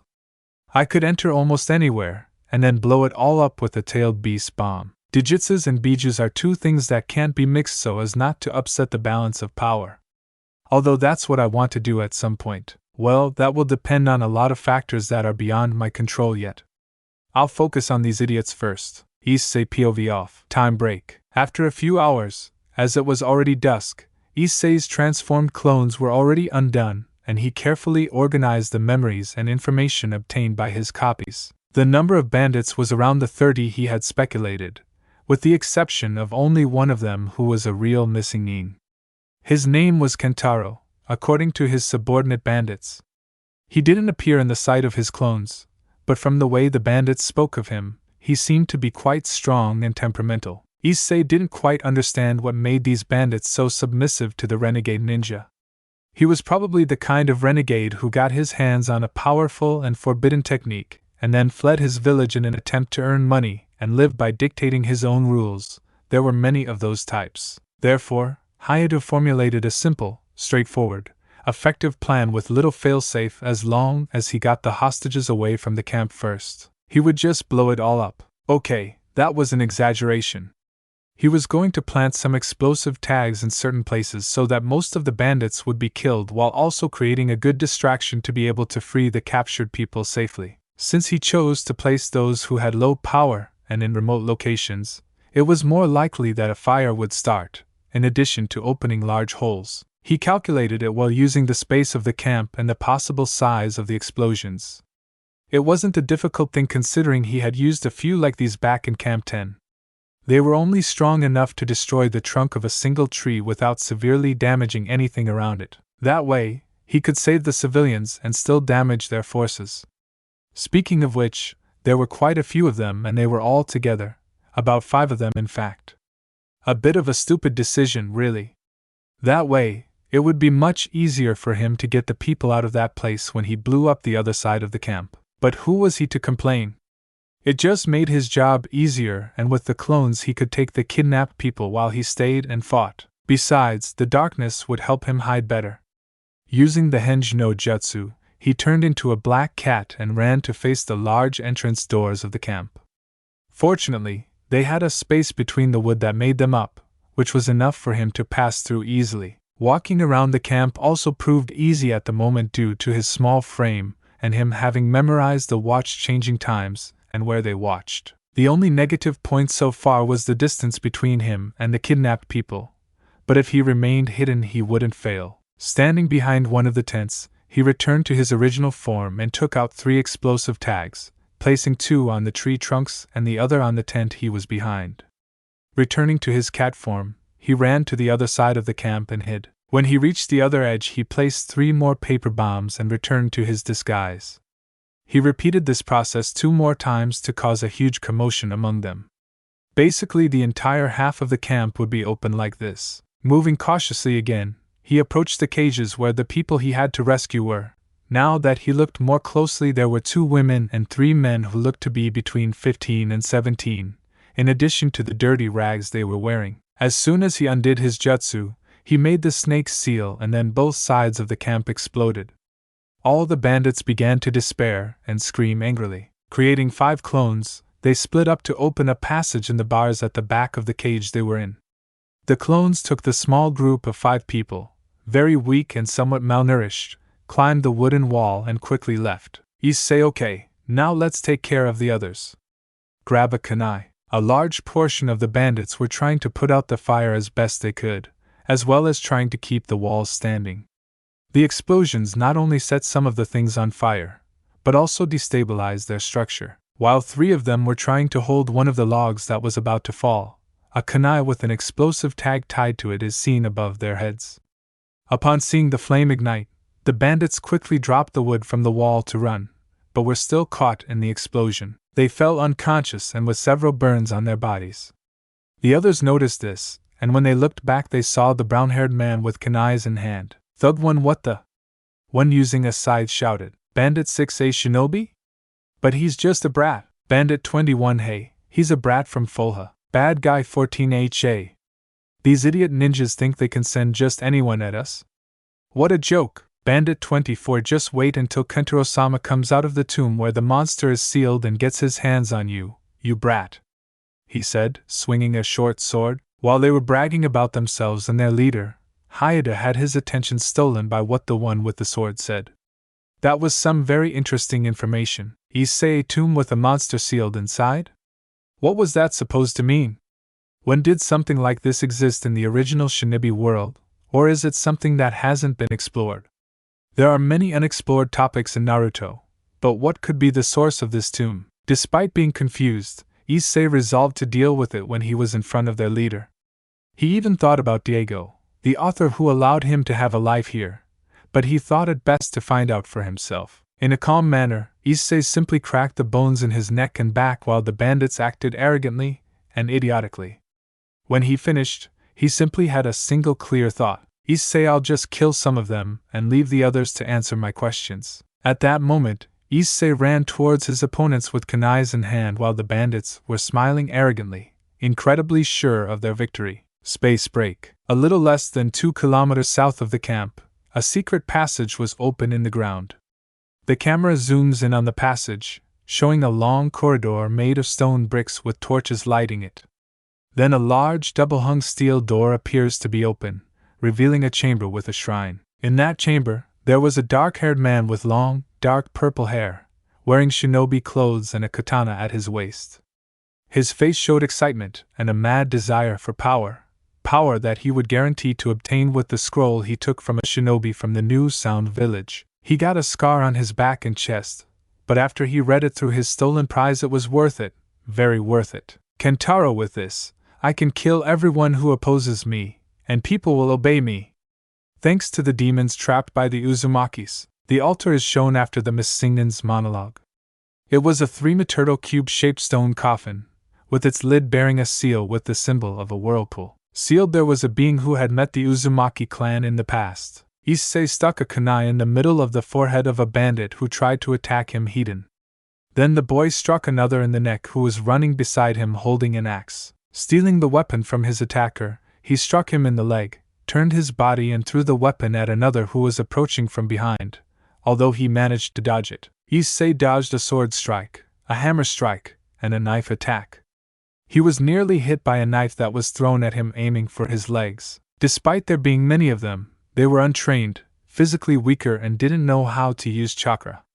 In contrast to him, who was practically dancing between those who were still standing and dodging those he had killed. Another thing he noticed was his coldness when killing some of his enemies. He had no hatred or remorse towards them, something that he found strange and a little worried. Even in his old world, he still had some reaction to people's deaths. Rainer, Shalba and Diodora were some examples of beings that he harbored immense hatred for, and would probably kill all three with his own hands with great pleasure. But these guys, besides meaning nothing to Hyoudou, were bandits who kidnapped people for personal gain. They could very well have killed someone they kidnapped. The people he took with his clones were young people who felt scared, hungry, and missed their parents. Fortunately, the 5 were safe and would be returned to their homes, if his memory of receiving his clones was correct. They took advantage of the weak just to satisfy themselves for a short while, and then repeat their petty actions without any worries. Mainly the fact that they were following a power-crazed missing nin. Not that he thought that part was important. Practically all of these guys were power-hungry, and always found something that could screw them, or a large group of people over. But at least now he had found one of those crazy people who could be useful for his situation. And if he was an arrogant one, he would be bragging about some evil plan and explaining everything on a silver platter. This was a problem with villains that crossed the multiverse, even more so with what they made explicit, a monster sealed in a tomb. As Issei fought, he searched his memory of the original series and the timeline the author had given him in search of something similar, until he remembered one thing: the Uzumaki clan. In the anime, Kushina's flashback in which her clan is mentioned shows the leader of the former village hidden in the whirlpool sealing a monster with the 4 symbols seal. Adding this to the fact that the Senjus are cousins of the Uzumakis, this would mean that in the past, some members of Naruto's clan had already been to the Land of Fire before their village was destroyed. Connecting the dots, the leader of these guys was probably going after an unknown beast sealed away hundreds of years ago by the Uzumakis. While this could be the start of a huge problem, it could also be an opportunity. Issei, I can easily find that place, copy the seal, and learn it myself. He lands a blow on a bandit's face and dodges a sword attack. And considering he probably wants to use the monster as a weapon, that means he must have at least a scroll containing information about the seal. But for that, I need to get there quickly. He creates 7 clones and they split up to immobilize and grab each of the remaining bandits, who were already tired and quickly being immobilized. He had already killed a large number of them, only the ones corresponding to the clones remaining. The bandits squirmed in his grip, but the clones tied the rope around their feet and wrists very tightly. In fact, he tied their hands to their feet, forcing them to stretch out on the ground. The clones disappeared and Issei armed himself with a kunai that he took out from a scroll. He sighed, showing a bit of regret. Issei, alright, are you guys going to tell me where your leader is, or do I have to try to tell each of you? Bandit 1, you, full brat. Bandit 4, when Kentaro-sama takes on the monster's power, he will massacre your pathetic village. Bandit 3, even though you've gotten rid of most of us, Kentaro-sama's power is unparalleled and vast. He will submit to that demon and slash. An eyeball falls to the ground as the bandit screams in pain and writhes in pain. Issei's face has a look of disgust and guilt on his face, while his kunai has blood on it. Issei, I really don't like doing this. I'm not a person who is apathetic towards people's lives, and I feel like I'm straying from who I am and taking steps down a path of no return. But you guys have shown me that your boss has something I need, so answer what I want or I'll dismantle you little by little. Thug 2fu. You think we believe you? A brat who barely learned anything about the real world? That fake swagger of yours doesn't. Issei grabs the speaker's head and makes him look into his eyes. Issei, fake swagger, huh? Let's see who has the fake swagger, he says, waving the kunai in front of the bandit as he sweats profusely and stutters in fear. Time break. It only took him a few minutes, killing 2 of them and tearing out a few eyes and ears, but they finally told him the direction and distance from the camp he was in.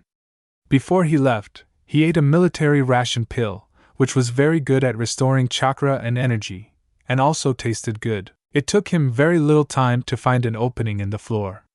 He was surprised that it was still open and with no preventive measures to prevent someone else from entering. Issei, nothing? Not even a trap?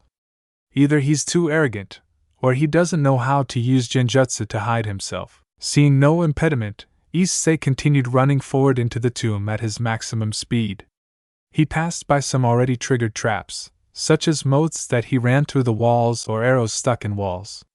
In addition to closed paths, this had to be in a tomb. Hyoudou was quite excited. At least he found the place pretty quickly. The big metal door was a pretty good clue. He saw a man in the center in the distance as he grumbled in frustration and seemed to be reading something in front of a stone cube. Apparently he was having a lot of trouble judging by the way his shoulders were moving. He moved carefully as he placed his feet on the wall and began to climb up to the ceiling. Walking calmly and without making too much noise, he picked up a kunai and threw it when he was a little closer to him. However, his new opponent noticed him and deflected his weapon with his own kunai. He smiled arrogantly as he put away a scroll. Issei looked at him seriously as he returned to the ground after cutting off his feet chakra and landing nimbly. Kentaro, just a brat. What a joke! Did you come here to collect the bounty on my head, Issei kunai? Great, at least I won't get my hands dirty with blood for nothing. Kentaro, classic full brat. They barely leave the village and think they own the world. They start raising their hands and moving them. I'd love to rip their heads off. Making a sequence of hand seals, he creates wind in his hands and sends a powerful gust of wind towards the chestnut. Kentaro, Vento-style gale palm. But that was pretty stupid, considering he was very good at fire jutsus. Issei Katon, great fireball jutsu. As soon as the fireball meets the gust of wind, it increases in size and continues in the purple's path.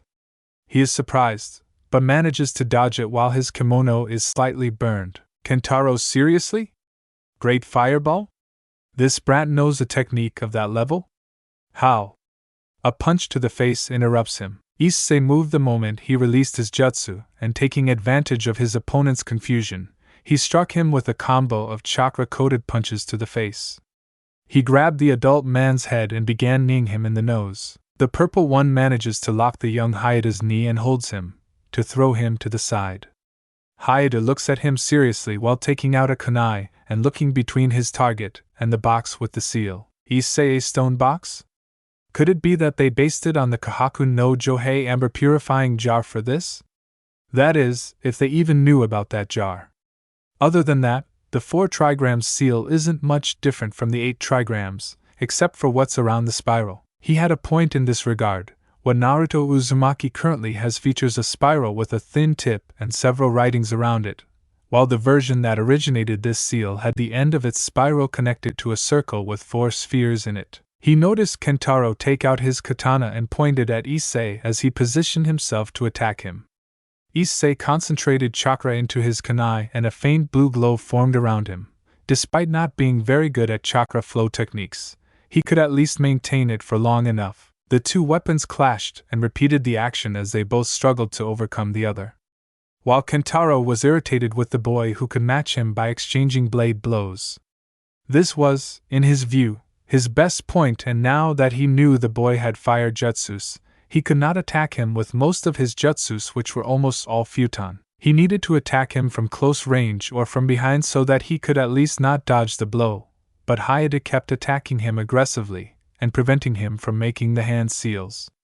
He continued to strike heavily while Issei used his kunai to dodge and block his sword. Issei began to sweat and noticed his kunai cracking, but when he realized that the next attack would come from above, he threw his kunai at the purple-haired man's legs, who had to try to dodge and ended up losing his balance. Taking advantage of this, Issei went towards him from his left side, but the adult managed to swing his weapon in that direction.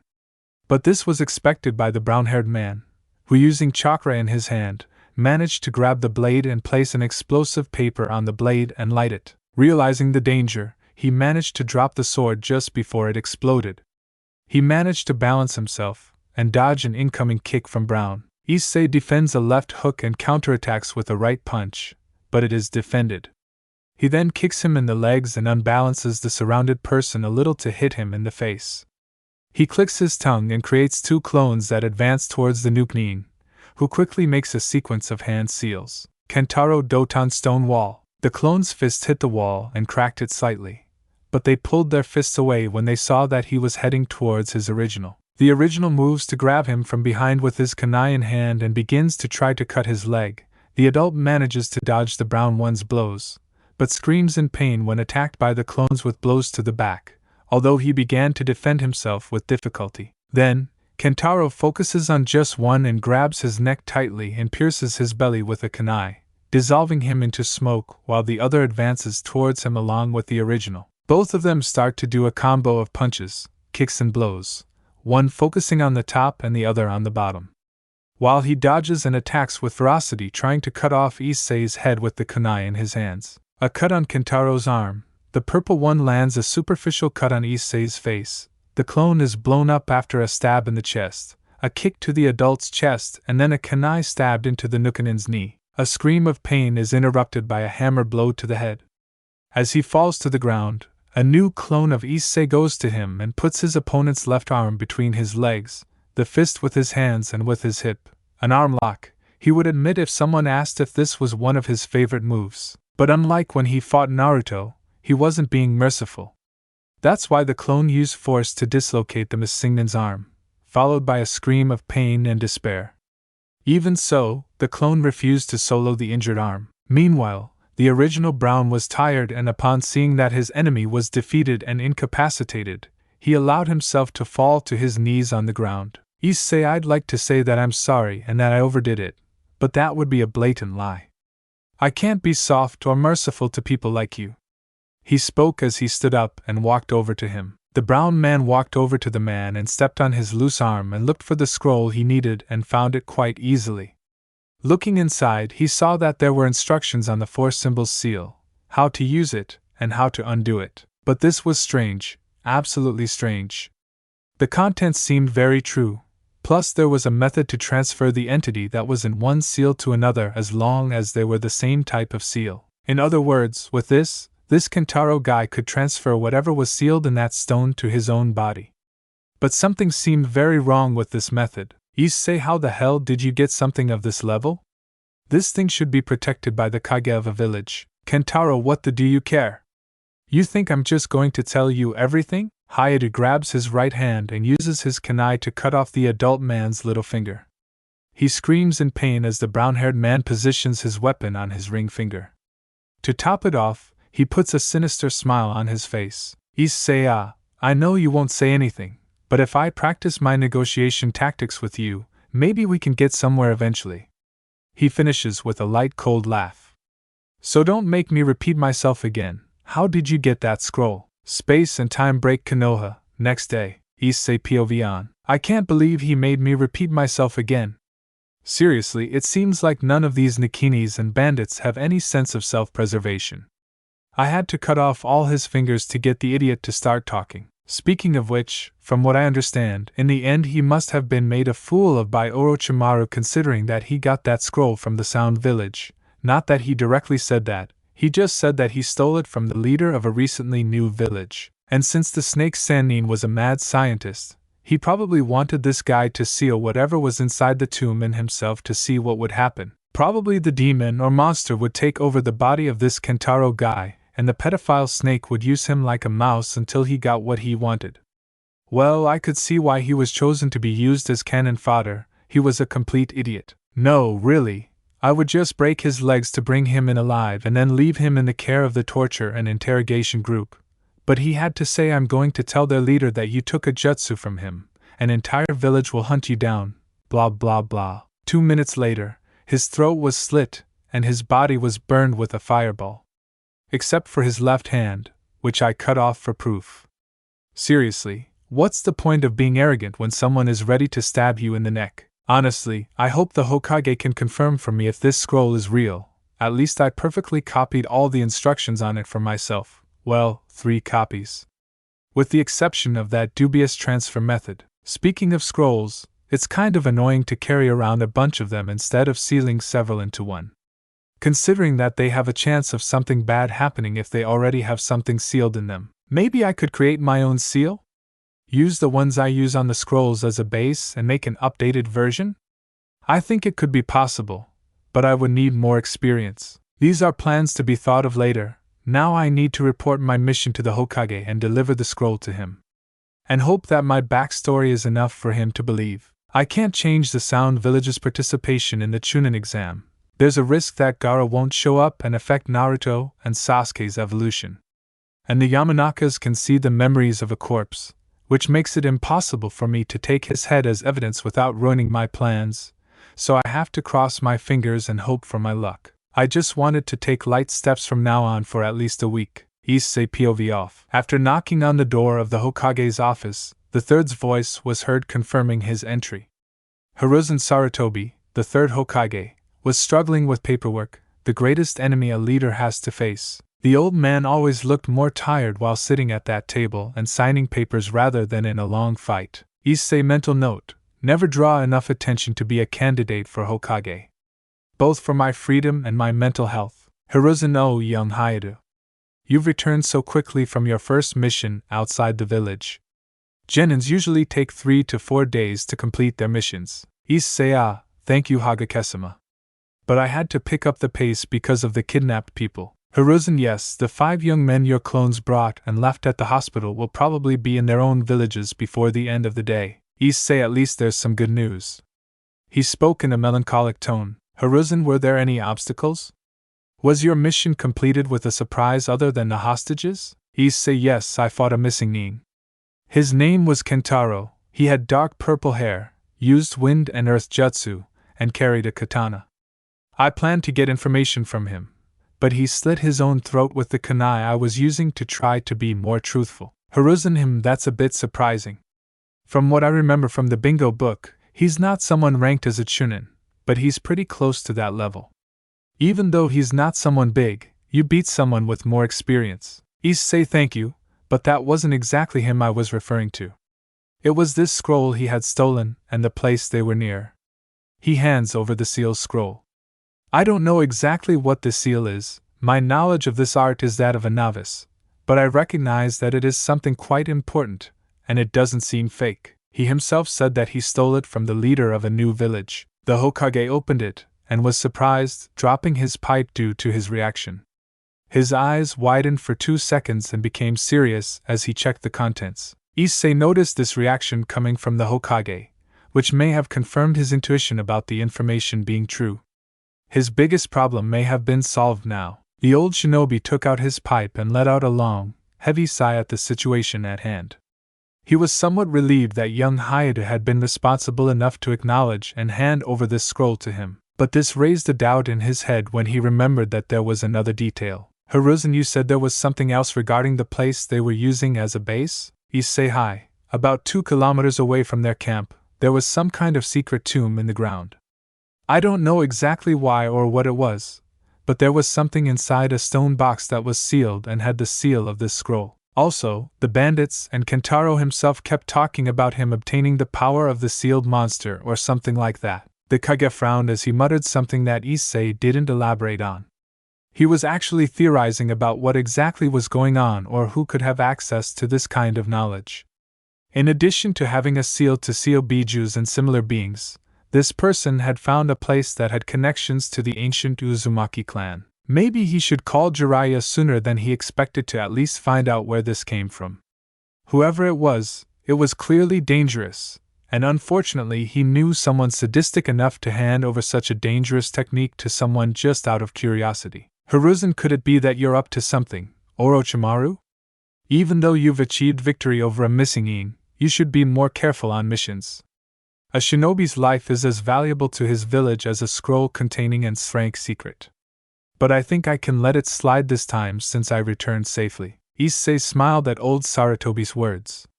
He had almost forgotten that he saw everyone in the village as his children. Despite having made mistakes in raising Naruto, he still had some positive points. He still wanted the best for the village, and still showed that he believed in Naruto's dreams and goals. He really had faith in the blonde Jinchuriki. Issei, so I'm not in trouble? Hiruzen, no. Actually, I just have to receive proof that you killed the missing nin and I can change the classification of your mission and give it an appropriate value. Hyoudou nodded while maintaining an internal smile. Sarutobi's expression was the total confirmation that the seal was real. He couldn't imagine how lucky he was in this move, but obtaining the seal was just a small part of a much more complex whole. Mastering it, having the strength and skill to execute it, and convincing a bijou to help him. It was something he would have to work on more and more with each step. Issei was happy. And excited. But mostly excited. 2 days ago, he gained a powerful seal that he hid well, saved some innocent lives, fought several different people, defeated a missing yin, probably made the Hokage more cautious with Orochimaru, and most importantly, received a fat reward.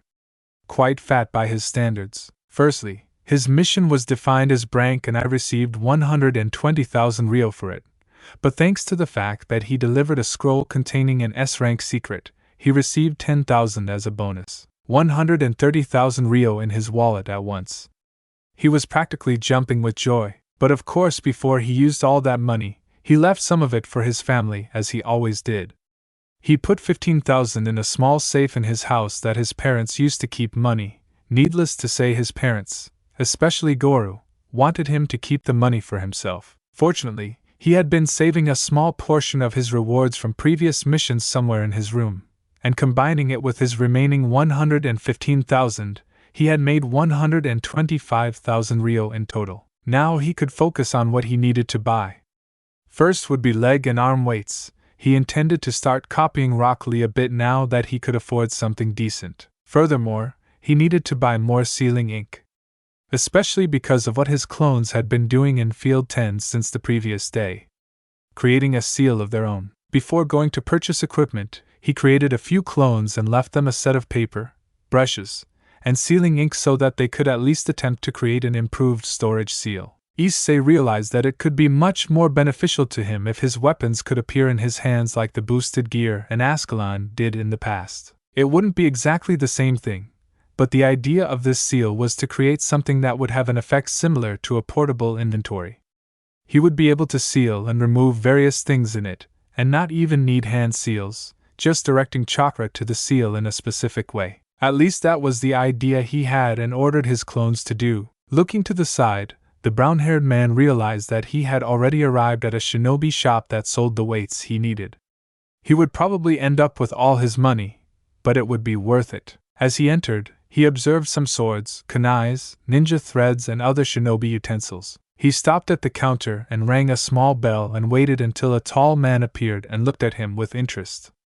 He also noticed that in addition to being tall, he was also quite muscular and had short black hair. Salesman, need anything, kid? Issei, yes, I need some training weights to level up my training. Preferably 4 for my arms and legs so I can focus on both strength and speed. Salesman, I see. You have a physical constitution more suited to this type of balanced and versatile physique, and you are stronger than your appearance indicates. I think 4 weights, each weighing 200 kilos, should be enough. The brown guy quickly thought that it should be enough for a while. He would basically be wearing 800 kilos glued to his body. Considering he had already picked up a few people and large rocks and thrown them at other people while fighting. Issei, how much will they cost? I need to know if I can afford it. Salesman, the normal ones would cost 40,000 in total, but the professional weights would cost 100,000. Pretty cheap considering they weigh tons. Issei, professional weights? What's different about them from normal ones? Salesman, are professional weights made with some kind of seal? Yes, a seal is used to increase their weight by adding chakra. That's why they cost more than normal ones that only have metal bars, since the weight can be changed over time. Issei stopped to think about the pros and cons. He could end up losing most of his available money, but he could also get a seal that apparently absorbed chakra to increase the weight of objects.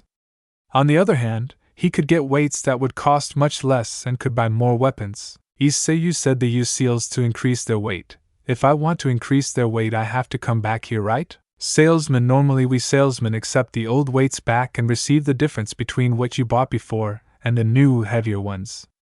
But I can give you a scroll that teaches you how to use the seal on them for 10,000. But if you buy a set of arms, legs, and a scroll, I can reduce the price of the scroll to 6,000. Issei, do you also sell scrolls? Salesman, just some, explaining the method of changing the seal on the weights.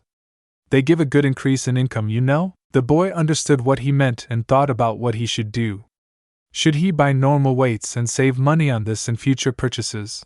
Or buy special weights and spend more but still get a free stamp? Issei, consider it sold. The salesman waved and went to the back of the store. In a few minutes, he returned with training weights somewhat similar to what Issei remembered Rock Lee using, the difference being that it had nothing written on the large protrusions and was 20 centimeters long. Salesman, very well. In these pockets there are very heavy metal bars and on them are written the seals that I said increase their weight. Issei, okay.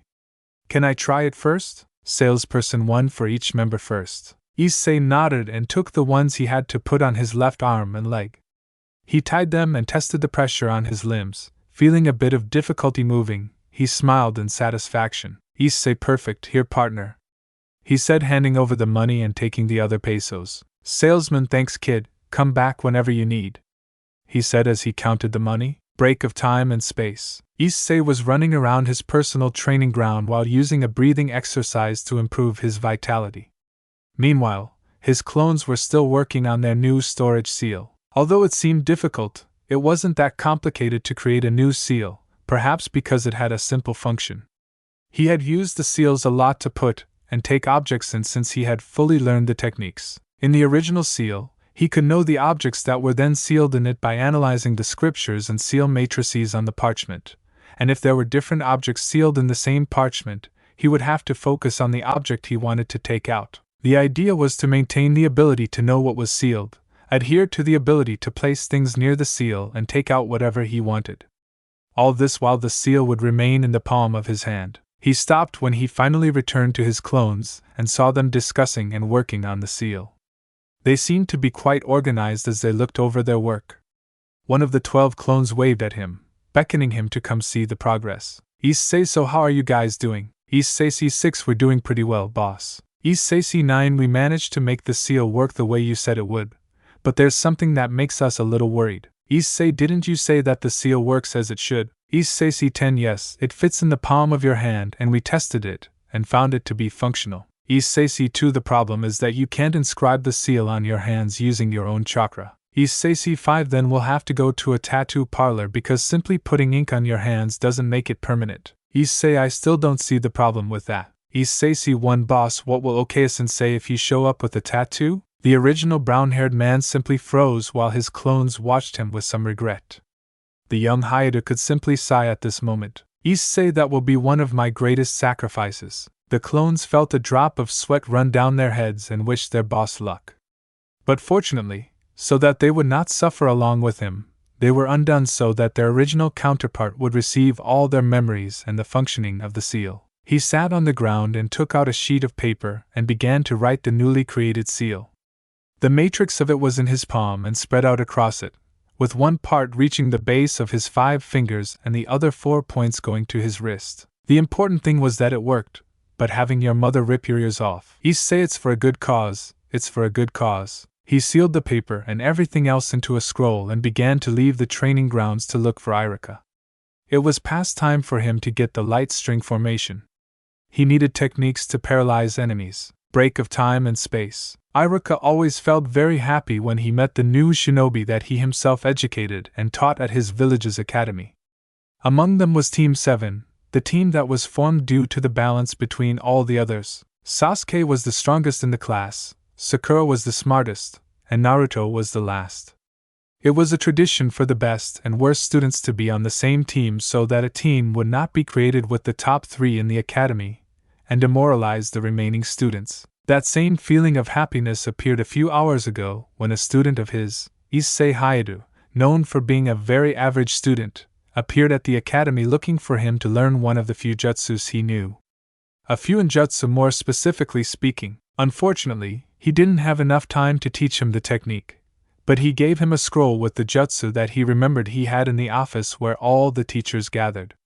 He warned him to return the scroll when he had the chance, but he regretted asking a simple question. The Chunin wanted to know how he knew about his immobilization technique, and in response, the brown-haired boy said that he asked about some few ninjutsu that was an easy technique to learn, and they said that one of the few jutsus that Irika knew was of that type. That was simply a blow to his pride, but at least the happy smile and gratitude from one of his former students was something very satisfying for him. However, that quickly ended when he saw the boy use 10 Kage Bushins to master the jutsu faster, and after less than half an hour, he had already learned it. Another strong blow to his pride. It took him 2 days to learn that, and he thought the boy would need at least a day to master it. He kept his smile as he received the scroll with the jutsu instructions from the boy while fighting the urge to cry. At least he was grateful for sharing the jutsu with him. Furthermore, this showed him that this was proof that the current generation could very well become greater than the current shinobi. Break of time and space. Issei POV on. Time to get back to doing missions again. I was resting just to let my clones create the new storage seal that still has no name. But now I can use another cheat that my clones allow me to do. That's why when I arrived at the post to take missions, he asked the Chunins if it was against the rules if he used clones to help with the missions, and when they confirmed that it wasn't, I took 3 rank missions and created 3 clones for them to complete. The 2 who were in charge of the missions were left open-mouthed in surprise, but I think out of envy, as they gave me small compliments. I warned them that I wanted to do this from now on except for high-ranking ones, and asked again if there was a rule against it. Again, it was allowed, and I will take advantage of these loopholes. But they warned me not to take more than 5 missions per day so that other teams would have a chance to work as well. Fair enough, considering I can do almost 10 missions at once. Something that could potentially take away other people's work. But anyway, with that resolved, I can focus on 2 things that are missing for me: mastering the 4-symbol seal that I got and learning a jutsu that allows me to transmit my thoughts or something close to telepathy so that I can talk to Isabu and get his attention. Unfortunately, only members of the Yamanaka clan know how to do this kind of thing, and they are classified as hidden jutsus, techniques that can only be taught to members of the clan itself. But there was something similar to their techniques that was not used by a Konoha shinobi. Nanabai's Jinchuriki, Fu, had a jutsu that allowed her to send a telepathic message as a sound wave. Although she lives in Takigakure, she was not seen when Team 7 went to that village for a cleanup mission. She was probably somewhere isolated and imprisoned due to her status as a Jinchuriki. But I think that even if I manage to get in touch with her, my chances aren't very good. She grew up being hated by her village, who upon finding out about her death, basically celebrated. At least those were Daidara's words. Honestly, if I had the chance, I would bring that girl to live with me and stop any jerk from touching her. There was no way I would allow anyone to get close to someone who was basically a happy ball of energy and act like an idiot, especially Akatsuki and especially Kakuzu and Haiden, those 2 assholes. It would take 2 assholes to kill such a sweet girl. But focusing on what's important, I need to go to Takigakure and maybe form a deal to get that jutsu. Although I prefer one of the Yamanaka's jutsu so I can transfer images from my mind to be more convincing. Despite being much calmer and more respectful than the rest of his brothers, he wouldn't give up his freedom even for the better chance of defeating a guy who defeated and controlled his former Jinchuriki. But I can convince him if I tell him about Akatsuki's plans, and who is really pulling the strings behind the scenes. After all the Bijus recognize Madara Uchiha as a threat even to them, so the idea of him controlling the Jubi is very scary. Not to mention the possibility of him becoming the Jinchuriki of that monstrosity and getting close to Hagoromo's level. That way, the best way for everyone to survive is if we have more Bijus on our side. And fortunately, unlike Kurama and Gyuki, Isabu doesn't have any chakra left or a severed body part lying around somewhere. While I don't need to worry, I need to become a Jinchuriki as soon as possible, at least before the Chunin exams. That should give me enough time for his chakra to increase my own and help me with some plans. Now that I'm back in training ground 10 and my chakra has recovered, I should start training and learning the seal right away. One good thing is that this field wasn't used much, which was an added advantage for me. Now I just need to make 12 clones and divide them into 3 groups to study the instructions and the seal. Issei POV off. Break of time and space. Hiruzen POV on. Even if it was just a guess, I couldn't let it be swept under the rug like my other mistakes. After young Hyoudou returned that scroll with instructions for the 4-symbol seal and a transfer method to me, I couldn't just stand by and do nothing. The best decision at the moment is to call Jiraiya to return to Konoha early. I wanted to leave it to call him during the Chunin exams to train Naruto and maybe help him control the Kyuubi's chakra now that he knows about the Biju's existence. Although he doesn't seem ready at the moment, one day we will have to make him train to gain control of the Kyuubi's power and use it in fights without the Biju dominating it. In addition to the chakra beasts, someone is after the monsters sealed by the Uzumakis. I remember when I was still young, Hashirama Sensei warned me about these monsters that his relatives and allies, the Uzumakis, helped seal in the past. They were nothing compared to the Bijus, but they could easily rival or surpass the snake boss Manda or the toad boss Gamabunta, and perhaps even defeat both of them together. And since their location was a secret known only to the Shodame and Nidame, who then passed that knowledge on to me and a few others, but only a few of them. Jiraiya with his spy network could help find some of them that are unknown to us, but there are few people who would know that. One of them is my former student. Orochimaru obtained many secrets from the village, but I never imagined that this was one of them. As Hyoudou said, that missing Nin stole that scroll from the leader of a new village, so it's a recently formed village. But that doesn't mean they could have lied to him, and some other organization or someone from another village could have handed it over to him and discovered that tomb. There are several scenarios to suppose, but I will need Jiraiya's help before taking any steps. Especially if it's Orochimaru. Even though he's crazy, his actions are meticulous and very well thought out. If he was the one who handed it over or allowed it to be stolen, perhaps he wants to use these creatures for his experiments. Knowing him, I can imagine that he probably wants to study the effects of these sealed monsters on humans and all their abilities and weaknesses. There's also the chance that he wants to duplicate the abilities or use the people they're sealed in to control them and use them in an attack on the village. The most worrying thing is that age has taken away some of my strength. I don't know if I'll be able to defeat Orochimaru along with a fake Jinchuriki, and that's without counting any tricks he might use against me. One thing is for sure, I need to solve this problem.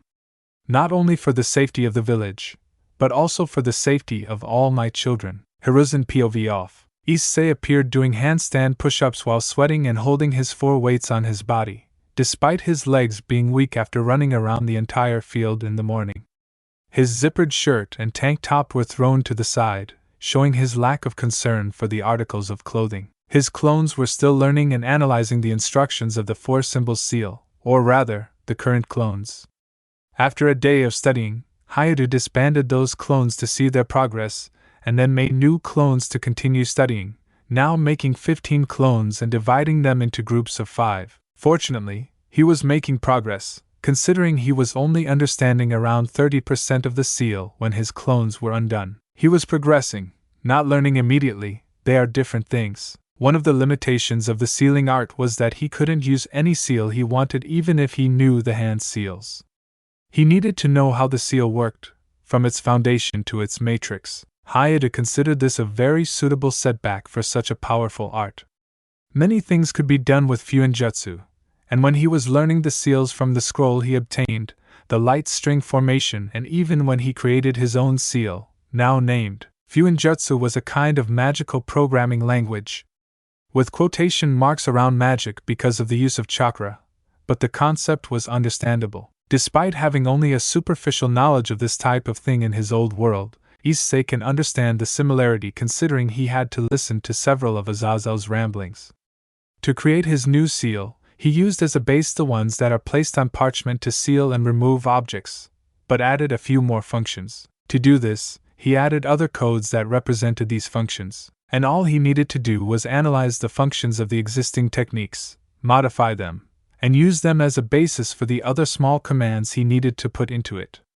Seemingly simple, but the only reason it was simple was because the seal's functions were simple. If he had to do something more complicated, it would have taken him much longer to finish, but at least his understanding of seals seemed to improve a bit after creating a seal of his own. This was motivating him a little more to get more Fuinjutsus and increase his knowledge. Creating his own seal gave him a certain pride.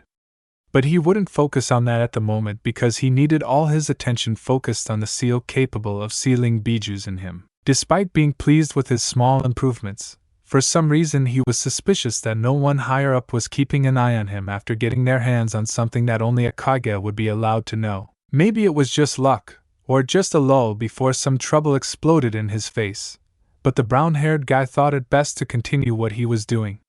He thought it best to continue his training, going up and down while flexing his arms and keeping his balance. He hoped that doing this since the day before was giving results, especially for the second reason. He let himself fall to the ground as his arms grew tired as he allowed himself to collapse onto the floor.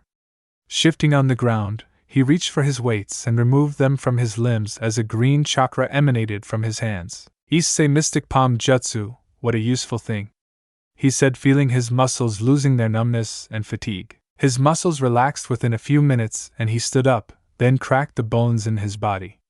Even though it had only been a short time, he felt like his arms and legs were being tested every minute he trained with them. Of course, he had been doing this ever since he got the healing jutsu, but now his development was much better due to the weights. He realized that he was away from his clones studying the seal, and the ones he made to do missions already left the reward of their missions at his house. As it was already a certain time, he decided to go home and get the money and the specific sealing ink to allow him one of his trump cards, his new personal seal, created by himself. The seal of infinite storage, break of time and space, Issei Povian. This is my first tattoo in my entire existence, and it doesn't even have a very sentimental meaning, since it will be used more as a tool, but it is what it is.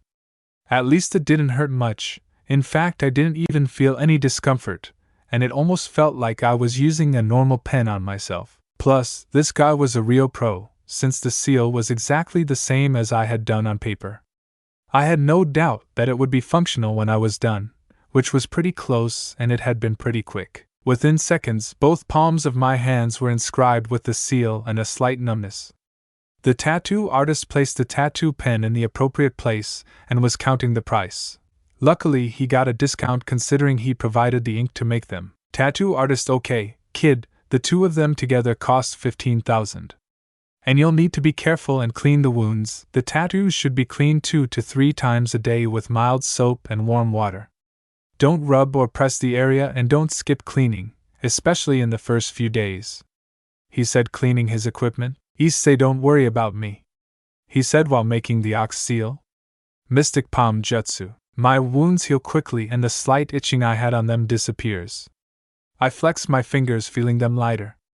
I count the money in my wallet and hand it to the surprised guy and then laugh. Tattoo artist: of course it was a shinobi, he said, taking the money.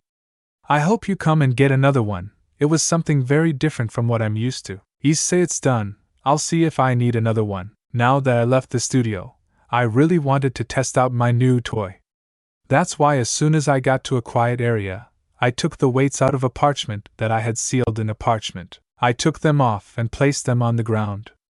I was even a little anxious, and even cracked my fingers to ease the excitement. I took a deep breath as I placed my left hand on one of the weights and concentrated the chakra into my seal in a certain way. A second later, the weight disappeared from the ground and I had to control the stupid smile that formed on my face. But before I started celebrating, I used my right hand and concentrated the chakra in the same way and focused on the object I wanted. The weight I sealed with my left hand appeared from my right. They're actually connected. Wow, that's amazing. Connected seals that share the same storage and can store nearby objects. I won't waste any time and I'll put my weights inside my seal. I need to go home and put my equipment away so I can go on a mission. Now that I have this seal, I can focus on other things, like the chameleon summoning scroll. It was the best option at the moment, although having to face a summoning boss was a better situation than facing 4 ninjas with powerful weapons and equipment. In other words, a safer option. Actually, speaking of safety, I forgot something I had to do to keep myself safe. I don't remember exactly. When I finally got home, a hand gripped my wrist and I met my mother's blazing eyes. Issei, that's right, I hope it's worth it. Issei POV off. After hours of suffocation and almost losing the skin on his hands, Issei managed to escape from his mother and leave his father in control of the situation. So he could look for a mission in another country that was close by, or even right there in the land of Nex. He needed to be cautious while searching for a suitable mission, whether it was in the land of Nex or another nearby one. Missions outside the village were the only way for him to leave the village without raising too much suspicion, at least until he could obtain a teleportation technique. The good thing for him was that if he could obtain a summoning contract, he might be affected by the reverse summoning technique. If that were the case, he would only need to leave a clone with a good portion of his chakra to remain in the village while he searched for the things he needed. At least he thought his new seal would make several things easier, like stealing valuables or powerful objects. For now, all he had put on were his standard ninja gear and weights. Even though he hadn't been training with them for long, he felt a slight difference and wanted to maintain the idea that on every mission he would fight with all his strength. He couldn't be arrogant, nor would he blindly trust his strength, at least not before becoming a Jinchuriki.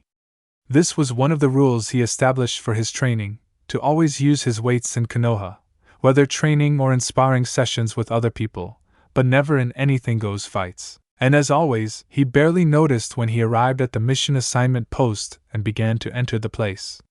He noticed the Hokage and Iruka at the table along with other ninjas and realized that this was one of the days that they were taking care of the post. Most of the time it was just one or the other due to the tasks of both, but that wasn't important information. Hiruzen no Isiken, I see you came in person this time. I thought you would just send your clones on missions from now on. Issei hello Hokage-sama. Actually, I'll only be doing this on missions within the village.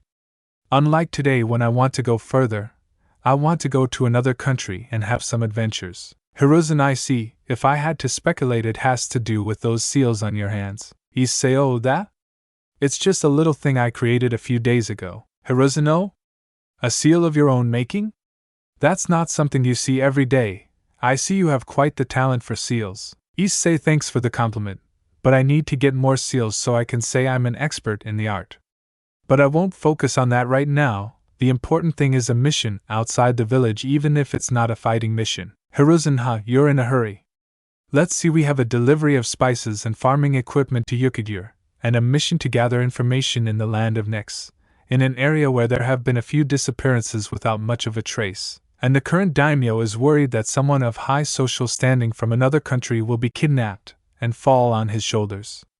There are more missions, but these two are the highest-ranking ones, and considering your recent accomplishments, they might interest you. Issei my achievements? Are you talking about my victory against Kentaro and his bandit henchmen? Hiruzen exactly. But I'm also talking about your new training method using clones that Iruka told me about. The brown-haired man was surprised and looked at his former academy teacher in a questioning manner. Seeing how his student was watching him, the Chunin coughed before answering the genin with his reasons. Iruka, it was a very shocking sight. I didn't imagine that the Kage Bushins could be used as a training method. Hyoudou just nodded, considering that few people knew about the real capabilities of the Kage Bushins due to the few people who could use it without many consequences. Issei was only able to use it due to having focused more on his chakra manipulation and control. Controlling his power had always been a problem that he would not let get in the way of his life. The best part was that besides the clones, he had enough time to master the new powers he had obtained. It was like that with the illegal move Triana. He knew that he was unable to fully use the power of the 3 armors that were connected to his old evil pieces. Not that it mattered at the moment, he could already go after a big prize. Issei, I think I'll take on the land of Nex. I think that mission might be difficult enough. Iruka Issei, don't be arrogant. Many people have disappeared in this place, and even objects indicating Shinobi have also disappeared. Issei he, don't worry Iruka sensei, I'm a prepared ninja. He said, waving as he walked away along with a mission scroll. Iruka, great, another kid to give me a heart attack. I'll call his father if he keeps this up. Hiruzen Iruka, have some faith in this generation. I chose these missions specifically to show young Hyoudou that strength is just one part of a shinobi's abilities. I'm giving this opportunity so my children can grow up. Team 7 is going through something similar with Kakashi in the Land of Waves. Iruka, please Hokagesama, don't remind me. I'm still worried about them even with Kakashi. Break of time and space. Issei ran with chakra in his feet propelling him as he ran through a mountain range in the land of Nex and saw the sky darkening considering the time it took him to leave Konoha and reach another country on foot, even running using chakra. Even though it wasn't exactly a far country, it took him a little longer because he wanted to save his energy in case he needed to fight. Shiromori was powerful and wouldn't recognize him as a new summoner if he didn't see him as someone worthy. He would need to earn his respect, and perhaps explain what had happened to his former summoner, and the end of the war he had been summoned into. He might very well be able to talk to him, but it all depended on whether the chameleon was willing to talk to him. Fortunately, he had the light string formation now. Stopping near a sign he saw that said Kubasaki Mountain and followed in the indicated direction. After a few minutes of running, he could already see the castle where people disappeared. When he got close to the large wooden doors, he pushed open the large wooden doors, which looked even light brown. Issei, could this be where people are disappearing? Several people have been reported missing in this area. Upon opening it, he saw a large room with a staircase at the end, a blue chandelier, and the lights on both sides were on. He looked around and ignored the alternative paths and focused on moving forward and climbing the stairs. He noticed that the ground hadn't changed so far, nor had any appendages or tentacles appeared. He continued climbing until he found the angel room, at the highest point of the castle. When he reached the top, the boy saw a small altar with an old summoning scroll with some green parts. Issei smiled as he approached. He knew it was only a matter of time before the chameleons started acting up. Issei, a scroll? Was the cause of the disappearances a scroll? He walked over to the old parchment and held it up to his head as if he was analyzing it. Issei, it doesn't make much sense to have an old scroll in an empty castle. But considering it looks like one of those used for summoning contracts, it might be the case. But I wanted to understand why it doesn't have any protection, he says, feigning a thoughtful tone. He opens the scroll and looks at some of the names written on it, and chuckles a little when he realizes one of the names is Masashi Kishimoto. He focuses his attention on the drawing of the animal on the scroll. Issei, a chameleon? I don't know if chameleons are used in combat. I know they're known more for disguising themselves. He stopped and looked around. Ichiwai, you're around here, aren't you? I thought it was pretty easy to come in and grab that thing. He held the scroll closed and looked around as the room began to change, creating flesh that was now the walls. The flesh on the floor began to ripple and Issei was thrown into the wall and used his seal to put away the scroll. This seemed to surprise the transformed chameleon, who decided to speak for the first time. Shromi, what did you do? Where is the scroll? Issei, it would be easier if you looked me in the face and told me why you're kidnapping people. Shiromori, these are Kazasama's orders. I have to devour everyone who enters the castle, he says, attacking him with tentacles. Issei dodges them all and pulls out 2 kunai from both seals to cut off the appendages. He started talking as he fought. Issei, wait, Kuza? Kuza Kubasaki? Are you talking about the former daimyo of this country who died 50 years ago? I can't believe you've been here all this time. The war has already ended with both sides losing, he said as he dodged an attack, which quickly stopped. Shiromori, are you sure? Are you telling the truth? Issei, of course I do. According to Konoha's records, the war that took place here in the land of Nex not only saw your contractor's clan wiped out, but your enemies were also so badly injured that they didn't survive for long and ended up either perishing or returning to where they came from. Well, at least that's what the books we have about the countries near the Land of Fire say. Shiromori, I see, he spoke in a melancholic tone. I should have guessed that something like this would have happened. The boy sighed as he scratched the back of his head. He almost forgot that the chameleon was incredibly loyal to its former summoner. Issei, look, I just came here to find out the cause of the various disappearances that have been happening around here. And I don't want to be insensitive, but now that you know this, your mission can be considered completed, right? What's more, I'll even give you the scroll back. I just want to do my job, he says, making the said object appear in his hand. Shiromori, in a way you're right, he said in a thoughtful tone. Come out quickly, I'll return to my real form, and put away the summoning scroll. I want to see you in the face. Not letting the chameleon wait, Issei put the scroll back and ran up the stairs and out the doors, jumping while doing somersaults and landing on his feet. Despite not showing off, at this moment there was someone who couldn't doubt his abilities. After leaving, the castle exploded in smoke, and a giant dark green and red chameleon, with also red eyes, a very large tail that curled up on itself. On its head appeared two horns that curved slightly backwards and spikes that spread across its back and tail. He looked down and saw Issei with a surprised face upon seeing his appearance. Despite expecting an exaggerated reaction of fear, not surprise and interest, Shiromori, this kid is a bit strange. He doesn't show any fear or show any significant change in his behavior. And even though his chakra isn't that strong, he has a certain presence that makes him seem older than he looks. Issei, wow, is that what he looks like? It's much more interesting when it's real. At least in this world, of course. In the original, you could only see his eyes glowing. Shiromori, not everyone sees a being as something simple and common. The normal thing to expect is screams, even from those of a mature or advanced age. You are a rather strange man-child. Issei, I'm a shinobi, and one of the things I've noticed is that the world doesn't work as expected. Actually, I find you guys quite interesting, and I've heard of ninjas with summoning. Besides, you need that back, right? The scroll appears in your hands.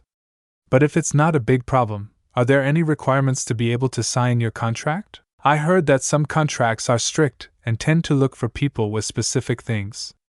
And I'm not the type of person to pass up an opportunity. Shiromori, you're quite brave to ask to sign my clan's summoning contract so naturally. Well, if you want to sign it, go ahead. Since so many years have passed, it will be useful to have a new contractor. But I'm warning you that if you're not suitable, we will simply cross out your name, preventing you from summoning members of our clan. Issei agreed with what he said and that it was reasonable. He opened the scroll on the ground and saw the names written in blood again. He bit his thumb and used the blood coming out of it to write his name, and then put blood on his remaining fingers and marked them at the end of the paper. He closed the scroll to Shiromori, and he explained to the brown-haired boy the seals he should use to perform the summoning jutsu. He memorized the seals, and promised that he would use their help well. Shiromori just told the boy to show results after catching the scroll with his tongue. The chameleon had a feeling the boy would provide interesting things. His presence was intriguing, and he thought in a way that was unexpected for a human. Very interesting. Sitting calm, breathing correctly and blindfolded. This was how Issei had to train since he got the contract with the chameleons 4 days ago. The image of his back was shown with injuries, and something appears coming with strength and speed behind him. The brown-haired boy turned his head quickly and grabbed a large tongue that was about to strike him.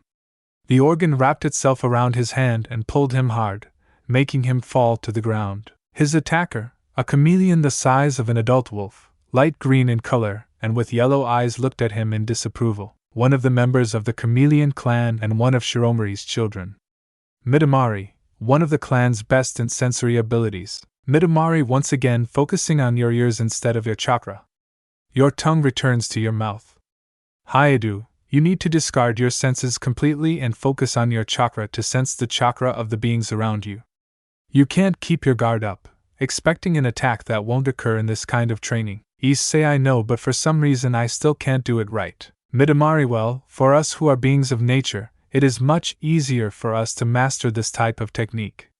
Fortunately, these 3 days were enough for me to discover your flaws, which revolve around your high guard and lack of relaxation. You must first lower your guard while training your mind so that your senses and combat instinct do not interfere with your sensory technique. There are many sensors who can sense chakra while fighting, but they are much more experienced than you. The boy nodded and snapped his fingers. He returned to his meditation position and closed his eyes to concentrate. The chameleon lay down on the ground as he watched the body of his clan's new contractor relax a little more. The boy's chakra began to course through his body. The chameleon looked closely at the boy and thought about the time he had started training his sensory abilities, and, he wouldn't say it out loud, he realized that he had made good progress. However, this type of technique required a lot of chakra control and mental stability, and this young man seemed to be holding back several unresolved issues that were worrying him. This wouldn't stop him from gaining the ability to sense chakra, but it would take him longer to learn than it normally would. Well, that should be something for him to work out. Although he was curious about one thing, he thought it best not to disturb the young contractor's training. Midamari, it would be much more productive if he used those clones to train. He says he absorbs their experience, so why not use it now? Is the task he gave them that important? Time lapse. Issei POVs on. My progress in sensory abilities is leaving something to be desired. I could go faster, but I wanted to let my clones focus only on the 4-symbol seal, which by the way I've already learned about 70% of. I increased the number of clones to 3 groups of 7, totaling 21 of them working on a single task, the maximum amount I can do at once. Fortunately, I could do more later when my chakra recharged. I needed to master this jutsu soon so I could focus on other things, like jutsus of other elements. So far I've just been training my chakra control with the same exercises, training my body and my taijutsu.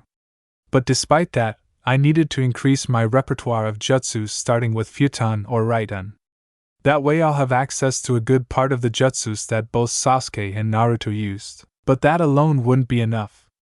I must master all 5 basic elements in order to have a countermeasure against various different shinobi. But perhaps I could ask someone, perhaps a jounin? They're more likely to help me than Hiruzen or Kakashi. Well, I think I can look for some instructions for Raiden training in the archives library. As for futon, I can do that training with the leaves that Naruto did with Kakashi. However, I will still need real jutsus to help in my development. Speaking of Kakashi, I talked to Team 7 shortly after they returned to Konoha after completing their mission as originally planned. Honestly, I didn't need to care too much about it, but since my little interaction with them wasn't enough to cause any major changes in their choices, I needed to know what happened to Zabuza's sword. Having that sword would not only be useful for combat but also for producing metal with its regeneration ability. I can make good money just by breaking that blade, spilling my blood on it, and repeating the process. Actually, what could be causing that regeneration? Because I bet it wasn't just something from the metal itself, there must be a special jutsu or seal engraved on it. Well, just another plot hole in the list that Kishimoto created. However, if I can figure out how she does it, maybe I can replicate the effect. Okay, sure, the Sword of Severance has become a new objective, but I'd better go do some missions today and get back to training so I can sense chakra. Then I'll send some chameleon to steal the sword from Zabuza's tomb. It won't be too difficult for them considering that Kakashi left that huge thing out in the open and in plain sight for everyone to see. I know he wanted to teach his students a lesson, but seriously? Leaving one of the 10 largest and most well-known swords on this continent lying on the ground for any random extra to pick up. I could never be said to be a skilled swordsman, or someone who walked the path of the sword as part of my life. But even I know how to take better care of a sword. Ascalon is the greatest proof. I never dared to disrespect the value that blade had. And despite not using it correctly, I tried to adapt it to my fighting style. Okay, missions, training, and then take the Kubikuri Butchu and study it. Or maybe I can just give it to someone from Konoha to study, since I might not even be able to find anything in it if I do it alone. Issei POVs off. Later, Issei was with several dogs walking around the village while leaving them with their owners. He was completing his 6th mission and had collected a good amount of money with all of them. It was nice to do something for himself instead of letting the clones figure everything out. Sure, he could make more money from them, but the seal was a much bigger priority. After leaving the last dog at its owner's house and having the man put his signature on the scroll, The brown-haired man headed to the mission station and was determined to look for some futon jutsus. Looking around and seeing the calm of the village, the brown-haired man felt strange for some reason, which he knew well. Despite having spent a lot of time, years in fact, living as a child again and training to be a shinobi, he still retained the experiences of his old world, and a part of the old Issei was still in him. He felt the need to stop the invasion of Konoha at all costs with his own hands and strength. He wanted to fight and prevent innocent people from getting hurt, his family from getting hurt. Even though he had changed a lot, at least he still wanted to do the right thing. But of course in his own way. For the first time he could prepare for a catastrophe. Unlike Shalba, who he fought like a beast without control, unlike Kokobile, who he never stood a chance, and unlike Rainair, who he was deceived by her and his own flaws, Issei Orochimaru is the first major obstacle. He was basically the one who motivated the entire village and Konoha shinobi to change. He clenched his hands as he remembered the main consequence of the renegade Sannin's attack. The death of Hiruzen Sarutobi. Issei, he'll die around August. I have almost 7 months to strengthen myself for the attack. The brown-haired man arrived at the mission assignment station with a smile and greeted the Hokage and the other shinobi present. He handed over the scroll containing the signatures and received his payment. Issei, another 7,000 to my account. Arigato, Hokage-sama. I'm retiring now. Now let's do some heavy physical training. He had a new routine set. While the clones learned the seal, he would train his sensory ability, do missions, and then train his physique. Now the last part would have to be much more strenuous due to the fact that he would be standing still for so long in the morning. Hiruzen Esper, Isseikan. The brown-haired man's body froze instantly as his mind wandered through the various possibilities that had caused him to be in this situation. But the main one was the seal that his clones were studying. Issei, was he watching me? I know I created a new seal, but it's not that big of a deal for the Hokage to pay attention to. He turned robotically and got into a soldier stance while trying not to sweat. Issei, hey Hokage-sama? Hiruzen, listen, I don't do this very often, but I'd like you to go on a mission with another team. You've shown impressive development for the short time you've been a shinobi. So I'm interested in hearing how you'd work with more people. Strange, was all Issei could say about that moment. He imagined old Sarutobi saying that to Naruto or Sasuke, but not to him. Maybe him defeating someone who was almost a chunin should already give him some prominence, but he knew there was something more. There's always something between the lines, but he was thinking about not saying it, but he had to do it. Issei, Hokage-sama, sorry for my way of speaking, but I feel like there's something more to this opportunity. Hiruzen smiles, good point. Actually, this team had a mission recently that had their level unexpectedly increased to A rank. They're going on another escort mission outside the village, and I'd like someone else to go along for safety's sake. Issei, Naruto, Sasuke, and Sakura's team, right? Understandable, those three together seem to attract trouble. In fact, Hyoudou already knew in advance due to the timeline in his mind. Today was the day Team 7 would go to Takigakure. He didn't give much importance to this mission precisely because he wasn't interested in that steroid water that the village could produce, but the development now could lead to something interesting. Especially if Fu is already Chomei's Jinchuriki. Hiruzen, I already imagined that you knew about them. Since they had to face a situation they were not prepared for and took longer to complete the previous mission due to the client's omission of information, I decided to investigate a little, and it came to my attention that this was not the first time this had happened. That's why I'm thinking of sending some members of the Genin Corps along with some official teams. Issei, I see, in that case, I accept. I just need to fix some of my equipment. Hiruzen, show up at the village gate in 1 hour.